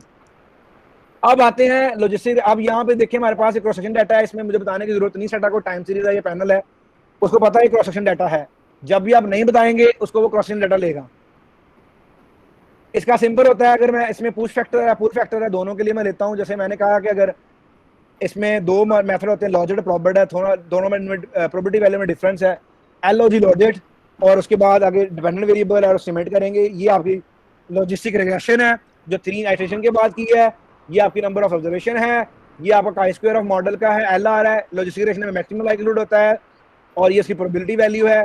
सूडो आर स्क्वायर को कहते हैं जो असल आर स्क्वायर नहीं होता लेकिन वो आर स्क्वायर बताता है, या इसको कह ले डमी आर स्क्वायर होता है, इसलिए इसको सूडो आर स्क्वायर बोलते हैं, क्योंकि ये मैक्सिमम लाइक्लीहुड के अंदर होता है, दैट्स व्हाई। और हम इसमें किसी भी इवेंट के होने के चांसेस को मेजर करते हैं। उसके बाद ये जो आपका कोफिशिएंट्स हैं उसी तरीके से बीटाज हैं, और ये आपके एरर्स हैं, जीटा वैल्यूज हैं, और इस तरीके से आप एस्टिमेट कर लेते हैं। ये आपने एस्टिमेट कर लिया, लेकिन ये आपके मार्जिनल कोफिशिएंट नहीं है, जो स्लोप्स नहीं है, उसके लिए आप लिखेंगे MFX, मार्जिनल कोफिशिएंट एस्टिमेट करें। ये जो आपके कोफिशिएंट्स हैं ये आपके मार्जिनल कोफिशिएंट्स हैं जो उसने प्रेडिक्ट किए हैं। किसके लिए आज से प्रेडिक्ट किए हैं? ब्रेन ड्रेन के लिए आज से प्रेडिक्ट किए हैं। और उसकी वैल्यू आप इसका अगर इंटरप्रिटेशन ऐसे करें, अगर आप हायर वेजेस करते हैं तो ब्रेन ड्रेन टेंशन जो है वो 0 अगर मल्टीप्लाई करें इसको 100 के साथ 0.4% कम हो जाती है। अगर आप हायर वेजेस करते हैं 0.4% ब्रेन ड्रेन इंटेंशन कम हो जाती है कि डॉक्टर्स PhD के बाद चाइना को छोड़ेंगे। इस तरीके से जो मोर अपॉर्चुनिटी मिलेंगी वो भी कम करती है। इस तरीके से बेटर एजुकेशन मिलेगी वो भी ब्रेन इंटेंशन को, ब्रेन ड्रेन इंटेंशन को कम करती है। इसके बाद हम चेक करते हैं ये मॉडल हमने रन कर लिया, आया कि जब इसका ये मॉडल सही है, इसकी फंक्शनल फॉर्म सही है कि नहीं सही है, वो हम चेक करते हैं लिंक टेस्ट से। जैसे मैंने बताया था ये हम लिंक टेस्ट इस्तेमाल कर लिया। अब लिंक टेस्ट के ऊपर यहाँ पर देखें, ये पहला जो है सिग्निफिकेंट है, दूसरा इनसिग्निफिकेंट है, इसका मतलब फंक्शनल फॉर्म इसकी ठीक है। उसके बाद आपने एस्टिमेट करना है, ये मॉडल एस्टिमेट किया है गुडनेस ऑफ फिट, आप एक पढ़ते हैं वो एस्टिमेट किया है गुडनेस ऑफ फिट है अच्छी है कि नहीं अच्छी है। अच्छा, दूसरे नॉर्मल जो हम टाइम सीरीज में करते हैं इसमें आर स्क्वायर और गुडनेस ऑफ फिट ले लेते हैं, लेकिन इसमें क्या है, इसमें गुडनेस ऑफ फिट को एस्टिमेट करते हैं नंबर ऑफ कोवेरिएट और पियर्सन जो काई स्क्वायर के एस्टिमेट करते हैं। यहाँ पे क्या ये सिग्निफिकेंट है, इसका मतलब है कि आपकी गुडनेस ऑफ फिट मॉडल की है लॉजिस्टिक रिग्रेशन की। और अगर आप इसमें मल्टीक्यूलरिटी को चेक करना चाहते हैं इसके बाद आप देखना चाहते हैं कि आपने कितने वेरिएबल्स को सही एस्टिमेट किया है, मतलब सही एस्टिमेट क्लासिफिकेशन है। यानी ऐसा भी हो सकता है ना कि आपने कितने सही को गलत कहा, कितने गलत को सही कहा। टाइप 1 टाइप ऑफ एरर, उसको चेक करने के लिए हम क्लासिफिकेशन एस्टिमेट करते हैं। और ये क्लासिफिकेशन के जो रिजल्ट बता रहे हैं आपको, ये बता रहा है कि 220 जो ट्रूज हैं, डी ट्रूज को बता रहा है, डी डैश जो है ये नॉन ट्रू को बता रहा है। इसका मतलब ये है कि हमने 289 केसेस में से 220 केसेस जो पॉजिटिव ट्रू एस्टिमेट किए हैं और 69 केसेस जो ट्रू एस्टिमेट किए हैं, और टोटल हमने 289 जो केसेस हैं वो ट्रू एस्टिमेट किए हैं। कितने में से? 528 में से। और जो ट्रू केसेस होते हैं ये आपको बताते हैं सेंसिटिविटी को आपके मॉडल को, जो आपके नेगेटिव केसेस होते हैं वो बताते हैं स्पेसिफिसिटी को। पॉजिटिव जो आपने सही प्रेडिक्ट किया 70% आपने प्रेडिक्ट सही किया है, वो कैसे आएगा? 220 डिवाइड बाय 312, ये 70% बनेगा।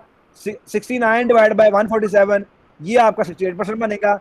इसका मतलब ये है कि आपने पॉजिटिव वैल्यूज को है उनको 70% सही प्रेडिक्ट किया है, आपने नेगेटिव वैल्यू को 68% प्रेडिक्ट सही किया है, और नीचे एरर है। ओवरऑल मॉडल को आपने 69.51% सही प्रेडिक्ट किया है।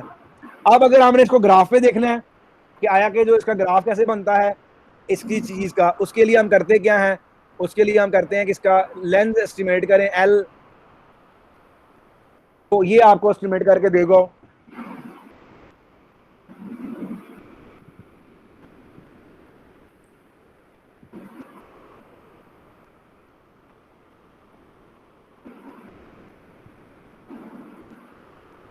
चलिए एस्टिमेट हो रहा है, मैं अगली कमांड भी रन कर देता हूँ मीनवाइल।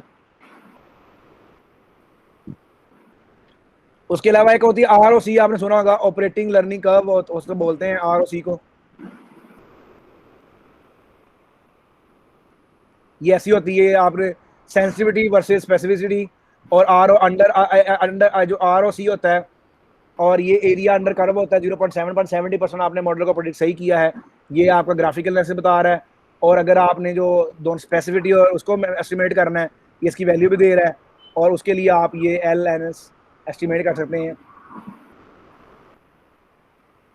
तो आपकी स्पेसिफिसिटी और सेंसिटिविटी के ग्राफ्स जो वैल्यूज को ग्राफ बना के शो करेगा कि कहाँ वो इंटरसेक्ट कर रही हैं। और उसके बाद ये तो अगर आपने ये भी चेक करना है कि ये आप ग्राफ आ गया, ये बता रहा है कि आप कहाँ पे अराउंड 70% यहाँ पे इंटरसेक्ट कर रही हैं। आपका जो प्रेडिक्टेड मॉडल है जो वैल्यूज को बता रहा है 0 और 1 के दरमियान जो कर्व एरिया जो हमने बाद में एस्टिमेट करके बनाया है, सेंसिटिविटी पे ऑफ प्रोबेबिलिटी जो है 70% के करीब है। उसके बाद अगर आपने इसकी VIF निकालनी है, मल्टीक्यूलरिटी चेक कर सकते हैं, वो भी हम रिग्रेशन लाइन के थ्रू, तो वो भी आप चेक कर सकते हैं इस मॉडल की। यानी कि आप इसको रन करें, रिग्रेशन रन करें, रन करने के बाद आप मॉडल को एस्टिमेट करो उस तरीके से।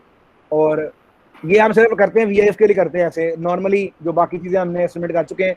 ये VIF निकाली, टॉलरेंस निकाली है आपकी 1.03 है, इसका मतलब आपका जो मॉडल है करेक्टली स्पेसिफाइड है regarding the independent variable correlated each other, और ये आपका just like overall logistic model या रिग्रेशन था। And thank you so much for listening me, thank you so much for bearing me, और आपका patience. और मैंने जस्ट आपको एक कोशिश की है। I just want to introduce what is OLS, what is the maximum likelihood approaches and what is the generalized method of movements, 3 techniques, another test. और ये जो फील्ड है, if you can study the time series a simple whole book, on one book is a time series, one book is a cross section and panel, and one book is method of movements, and then you have other kind of method and variable types। तो मैंने सिर्फ आप लोगों को कोशिश ये की है कि आप लोगों को इंट्रोडक्शन करवाऊं कैसे काम होता है, वर्किंग है, and then you can understand how you will do the work. और thank you so much for listening me. अगर कोई क्वेश्चन है तो you may ask.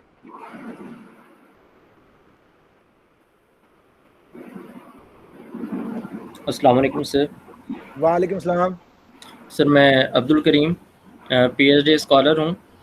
Sir, primary data में जब हम काम करते हैं ना, हमारे पास जो भी डाटा आता है उसके अंदर हम ये देखते हैं कि पहले डाटा की रिलायबिलिटी फाइंड कर लेते हैं, नॉर्मेलिटी, वैलिडिटी वगैरह फाइंड करते हैं, उसके बाद फिर हम मीडिएशन या मॉडरेशन वगैरह रन करना शुरू करते हैं। तो अगर हमारे पास सेकेंडरी डाटा हो तो इसमें हमारा प्रीलिमिनरी एनालिसिस क्या होगा?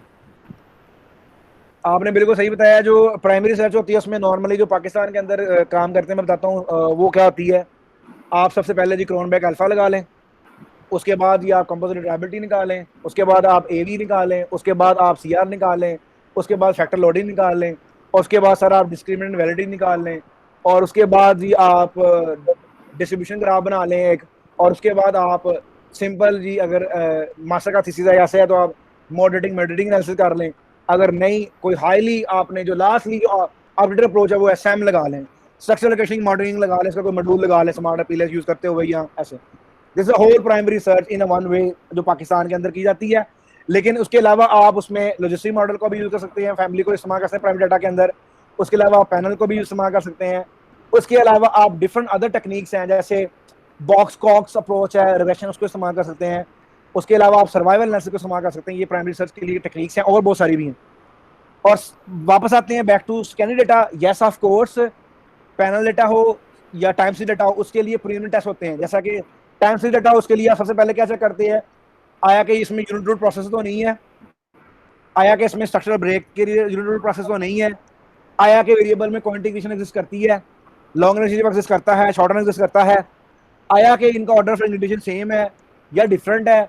उसके हिसाब से फिर आगे मेथोडोलॉजी आगे फाइनल करते हैं। आया कि आपने जो हमसे क्वांटिफिकेशन लगानी है, आया कि अगर आपका स्मॉल सैंपल सेट है आपने ARDL auto distributive lag model इस्तेमाल करना है, आया कि आपके वेरिएबल जो है उसमें पॉजिटिव शॉक्स भी हैं, नेगेटिव शॉक्स भी हैं, आपने NARDL non linear auto regressive distributive lag model इस्तेमाल करना है, आया कि आपने उसी को फुली मॉडिफाइड OLS इस्तेमाल करना है, आया कि आपने डायनामिक OLS इस्तेमाल करना है। It all depend upon your preliminary test. Secondly, if you come towards the second data, panel data, उसके लिए सबसे पहले आपने देखना है क्रॉस इंडिपेंडेंस है या नहीं है। अगर नहीं है तो फर्स्ट जनरेशन यूनिट रूट लगाना है, आपने पैनल यूनिट रूट लगाना है, उसमें LLC या लिवन चू टेस्ट है, उसमें ADF टेस्ट है, उसमें फिल्म पेरेंट टेस्ट है, वो टेस्ट आपने लगाने हैं। और इसी तरीके से अगर आपका क्रॉस इंडिपेंडेंस है, then you have to move tackle the cross independence with respect to second generation panel econometrics, that is augmented, जो क्रॉस सेक्शन अगमेंटेड ADF है, क्रॉस सेक्शन IMPS है, CPI से बोलते हैं, हाशिमन पियर्सन जो पिस्रान का टेस्ट है, and then you have also have HT test है, and there are number of other test जो स्कैनर जनरेशन के अंदर आप इस्तेमाल करते हैं। और after that you have to, अगर आप फर्स्ट जनरेशन में है तो आपने देखना है पैनल को इंटीग्रेशन उसमें है कि नहीं है, पैनल ARDL इस्तेमाल करेंगे। अगर वो नहीं, अगर उनका क्वांटिफिकेशन सेम है या डिफरेंट है, then you also estimate for short run dynamics, long run dynamics for each country. अगर वो नहीं है, then you can go towards the PMG और मीन ग्रुप MG। अगर आप क्रॉस इंडिपेंडेंस की तरफ आते हैं, then you have to apply western test, then you have to apply dynamic OLS, fully modified OLS, then you have also can apply SUR model, dynamic SUR model, and a number of other techniques depend upon your data set. So that's why I have told you that if you are taking a time series, is a complete book. If you are studying the panel, is a complete book. If you are taking the cross section, is a complete book. You can see that you can search on the Google like time series by Gujarati, cross section by Waldrich, panel data set by the Waldrich, advanced econometrics by Waldrich. Then you can find each kind of type and each kind of book. So it's a whole story. Here I just try to give you a idea and get familiar what are the technique and how it works. So that's my objective of this seminar. ठीक से sir, जो हम T test लगाते हैं, T test की जगह हम जी test क्यों नहीं लगाते? नॉर्मली जो बच्चों को पढ़ाने समझाने के लिए जो टी टेस्ट होता है, ये बेसिकली इसे बोलते हैं स्टूडेंट डिस्ट्रीब्यूशन या टी टेस्ट। ये वैलिड होता है 40 ऑब्जर्वेशन तक, यानी कि अगर आपको 40 ऑब्जर्वेशन हो तो you can discuss, you can study this from the basic statistics by Sherman Chaudhry or any statistical book where you can find out the t-test. They have written you can use t-test from 30 observation to 40 observation, और ये यहाँ सिर्फ student को समझाने बताने के लिए T test होता है। Normally it's basically Z test. Z test मतलब higher observation approaches to normal distribution. तो बेसिकली आपको क्लास में समझाने के लिए, आइडिया देने के लिए आपको टी टेस्ट लेस ऑब्जर्वेशन के ऊपर दिया जाता है। That's why it's called T test या डी डिस्ट्रीब्यूशन। उसका डिस्ट्रीब्यूशन इस लिहाज से बना के आपको दिया जाता है। और सर मीन, मीडियन और मॉड ये एक ही स्टडी में क्यों इस्तेमाल किया जाता है, जबकि ये डिफरेंट टाइप ऑफ डाटा के लिए मीन फाइंड करने के लिए मीन, मीडियन और मॉड अलग-अलग सिचुएशन में इस्तेमाल किया जाता है? Very good question. This belong to chapter number 3 Sherman Chaudhry book मेयर स्टैंडर्ड टेंडेंसी। ये बेसिकली मेयर है, ये सारे मीन वैल्यूज हैं। बेसिकली मेयर मीन की है, स्टैंडर्ड टेंडेंसी है, लेकिन में डिफरेंट है। सबसे पहले आते हैं मीन वैल्यू। आपके 8 सब्जेक्ट हैं, आपने हर सब्जेक्ट के नंबर जमा किए और 8 पर डिवाइड किया, ये आपकी मीन वैल्यू देगी। ऑन एवरेज आपके नंबर कितने हैं ये बताता है। सेकंड आपने बताया मीडियन। आपकी दुकान है और आपकी दुकान है, उसमें आपने 3 तरह के कपड़े रखे हैं या शूज रखे हैं। अब आप देखते हैं कि एक हफ्ते के बाद जो पेयर सबसे ज्यादा बिकता है, जो पेयर सबसे ज्यादा बिकता है वो आपकी शॉप का मॉड है, मतलब मोस्ट फ्रीक्वेंट वैल्यू है जो आपकी ज्यादा बिकती है। जैसे जो भी आप आजकल QR कोड बनाते हैं, वो देखते हैं कौन सी प्रोडक्ट्स ज्यादा फ्रीक्वेंसी है ये कोड की, वो कोड के प्रोडक्ट देख लेते हैं, देखते हैं ये चीज ज्यादा बिक रही है, इसकी डिमांड ज्यादा है, ये चीज कम बिक रही है, इसकी डिमांड कम है, ये इसलिए इस्तेमाल होता है। Then you have a median. जो मीडियन है वो आपको एवरेज वैल्यू नहीं बताता, वो बताता है आपको एक ऐसी वैल्यू जिस वैल्यू से आपका डाटा 50% पहले होता है, 50% बाद में होता है। सपोज आपका एवरेज नंबर आए हैं 60% नंबर आ गए आपके एवरेज, सबको जमा किया, डिवाइड किया, 8 पे 60 नंबर आ गए, लेकिन आपने मीडियन निकाला, वो आपका आया है 40 नंबर से पहले आपके 1 से लेकर 40 नंबर जो हैं, ये बेसिकली बताते हैं कि आपका 50% डेटा जो है इससे पहले है, और 41 से लेकर ऑनवर्ड जो डेटा है ये आपका 50% है। यानी कि जो मीडियन है ये डाटा को 2 हिस्सों में डिवाइड करता है, और जो मॉड है वो मोस्ट फ्रीक्वेंट वैल्यू बताता है, और मीन है ऑन एवरेज वैल्यू बताता है कि आप ऑन एवरेज क्या है। I hope so you understand the differentiation. I just try with the help of the example. जी सर, बिल्कुल ऐसे ही है, बल्कि ये तीनों जो हैं वो डिफरेंट टाइप ऑफ डाटाज के लिए, इंटरवल स्केल के लिए, नॉमिनल स्केल के लिए, और जो हमारा दूसरा ऑर्डिनल स्केल होता है, इन तीनों डाटाज के लिए सेपरेटली ये इस्तेमाल किए जाते हैं सर। बेसिकली इनका यूज आपने देखना है अकॉर्डिंग टू योर सिचुएशन। मैंने आपको तीन सिचुएशन दी हैं और 3 सिचुएशन देके बता दिया कि इनमें कौन सा इस्तेमाल होगा।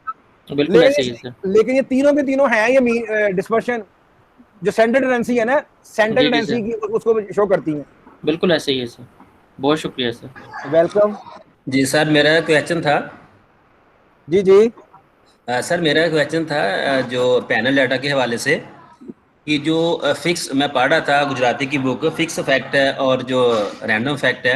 जी जी। तो सर एक डिस्कस कर रहे थे कि पूल्ड OLS ना, कि जिसमें हम अज्यूम करते हैं कि जो y इंटरसेप्ट है, जो उसका रिग्रेशन कोफिशिएंट है, वो सेम अज्यूम करते हैं। जब मॉडल को रन करते हैं हम कहते हैं कि वो अगर जितना भी डाटा है उनका जो है वो y इंटरसेप्ट सेम है, तो हम पूल्ड OLS अप्लाई करते हैं। अगर वो y इंटरसेप्ट वेरी करता है तो फिर हम अप्लाई करते हैं रैंडम या फिक्स इफेक्ट यूज करते हैं। तो सर जब वो अगर वेरी कर रहा है तो फिर एक उसमें से एक क्यों नहीं यूज करते, रैंडम में और फिक्स में? क्या इसकी अंडरस्टैंडिंग नहीं हुई।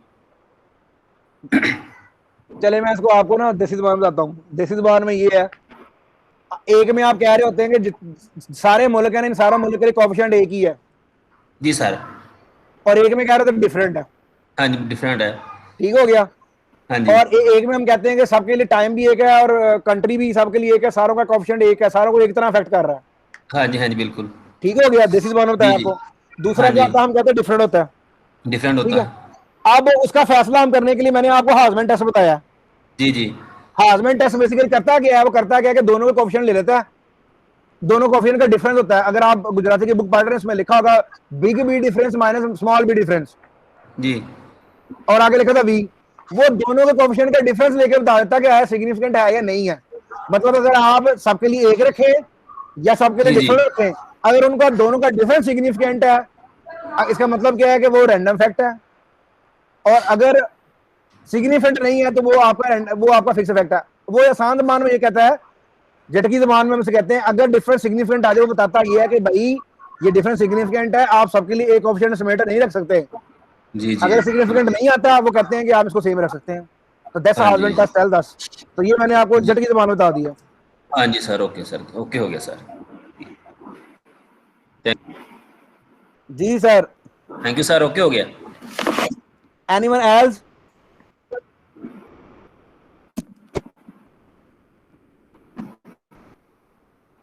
जी, किसी का क्वेश्चन है तो पूछ लें। सर इसके अंदर अगर सेकेंडरी डाटा हमारे पास हो तो उसके अंदर हम डाटा मैनिपुलेशन कैसे करेंगे? मैनिपुलेशन होती गलत है। जी सर, अगर हमने मतलब जो डाटा इकट्ठा कर लिया है लेकिन हमारा जो रिजल्ट्स आ रहे हैं वो ठीक नहीं आ रहे, अगर हम उसको थोड़ा सा चेंज करना चाहें, मैनिपुलेशन करना चाहें, तो क्या ऐसी कोई टेक्निक है सेकेंडरी डाटा में? बेसिकली मैनिपुलेशन होती रॉन्ग है। मैं आपको ये समझा रहा हूँ, आप ट्रांसफॉर्मेशन कर सकते हैं। मसलन सर? मतलब आपको मिसाल के ऊपर, आप हो सकता है कि आप उसकी फंक्शन फॉर्म ठीक ना ले रहे हो। मिसाल के तौर पर आप ऐसे ले रहे हो, डाटा आप ले रहे हो, एक तरफ आपका जीडीपी का डाटा और बाकी आप ले रहे हो इंटरेस्ट रेट ले रहे हो, और बाकी आप ले रहे हो इन्वेस्टमेंट का रेट ले रहे हो। आपके कुछ वेरिएबल परसेंटेज में है, कुछ वेरिएबल आपके बहुत बड़ी वैल्यूज में है। यहाँ आप ऐसे कह रहे हो कि आप जो टेक्सटाइल इंडस्ट्री है उसकी जो परफॉर्मेंस है उसको आप रिग्रेस कर देते हो वर्ल्ड की जीडीपी पे। तो you just need to think the logical meaning कि आया कि जो उनकी वेरिएबल का साइज है वो सेम है। उसके लिए आप करते हैं डाटा नॉर्मलाइज्ड, या उसको हम कहते हैं डाटा माइनिंग के अंदर हम उसे कहते हैं आप उनका नॉर्मलाइज कर लेते हो। मतलब कैसे? सारे वेरिएबल्स की रेंज सेम कर लेते हो। मतलब जीरो, जैसे इंडेक्स बनाते हैं, या आप सारे वेरिएबल का लॉग ले लेते हो। मतलब जो लॉग लेने से लॉग से क्या होता है, जो बड़ी वैल्यू होती है, अगर 100 का लॉग लेंगे क्या होता है, 10 होता है। 10 बेस में कि 1 होता है, 2 होता है 100 का लॉग। तो वो आप डाउन स्केलिंग कर लेते हो, फिर आपकी इंटरप्रिटेशन आसान होती है। इसी तरीके से जब आप इकोनॉमिक्स में पढ़ते हैं उसमें आपकी 4 मेजर फंक्शनल फॉर्म मॉडल की टाइप है, log log, log linear, linear log and linear linear. तो आपको ये भी सोचना है, जैसे मैंने अभी कर रहा था, वो डेटा आपको मैंने अपने एक पेपर में से निकाल के रैंडमली दिया था, और उसमें लीनियर टेस्ट जो लगा रहे थे वो फिट नहीं आ रहा था। वो फिट कैसे आएगा? बेसिकली वो डेटा फॉलो कर रहा है नॉन लीनियर। समझ आ गई बात की कि नहीं?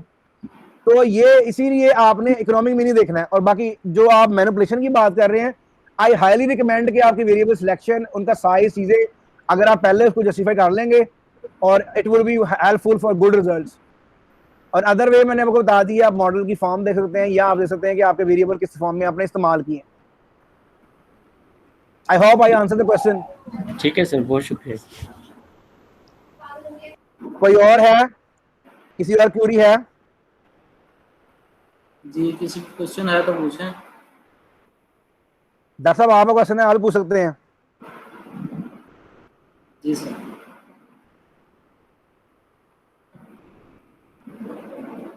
बाकी वो आपने प्रवर्ब सुनी हुई है, शायद सुनी होगी, मैं बता देता हूँ आपको।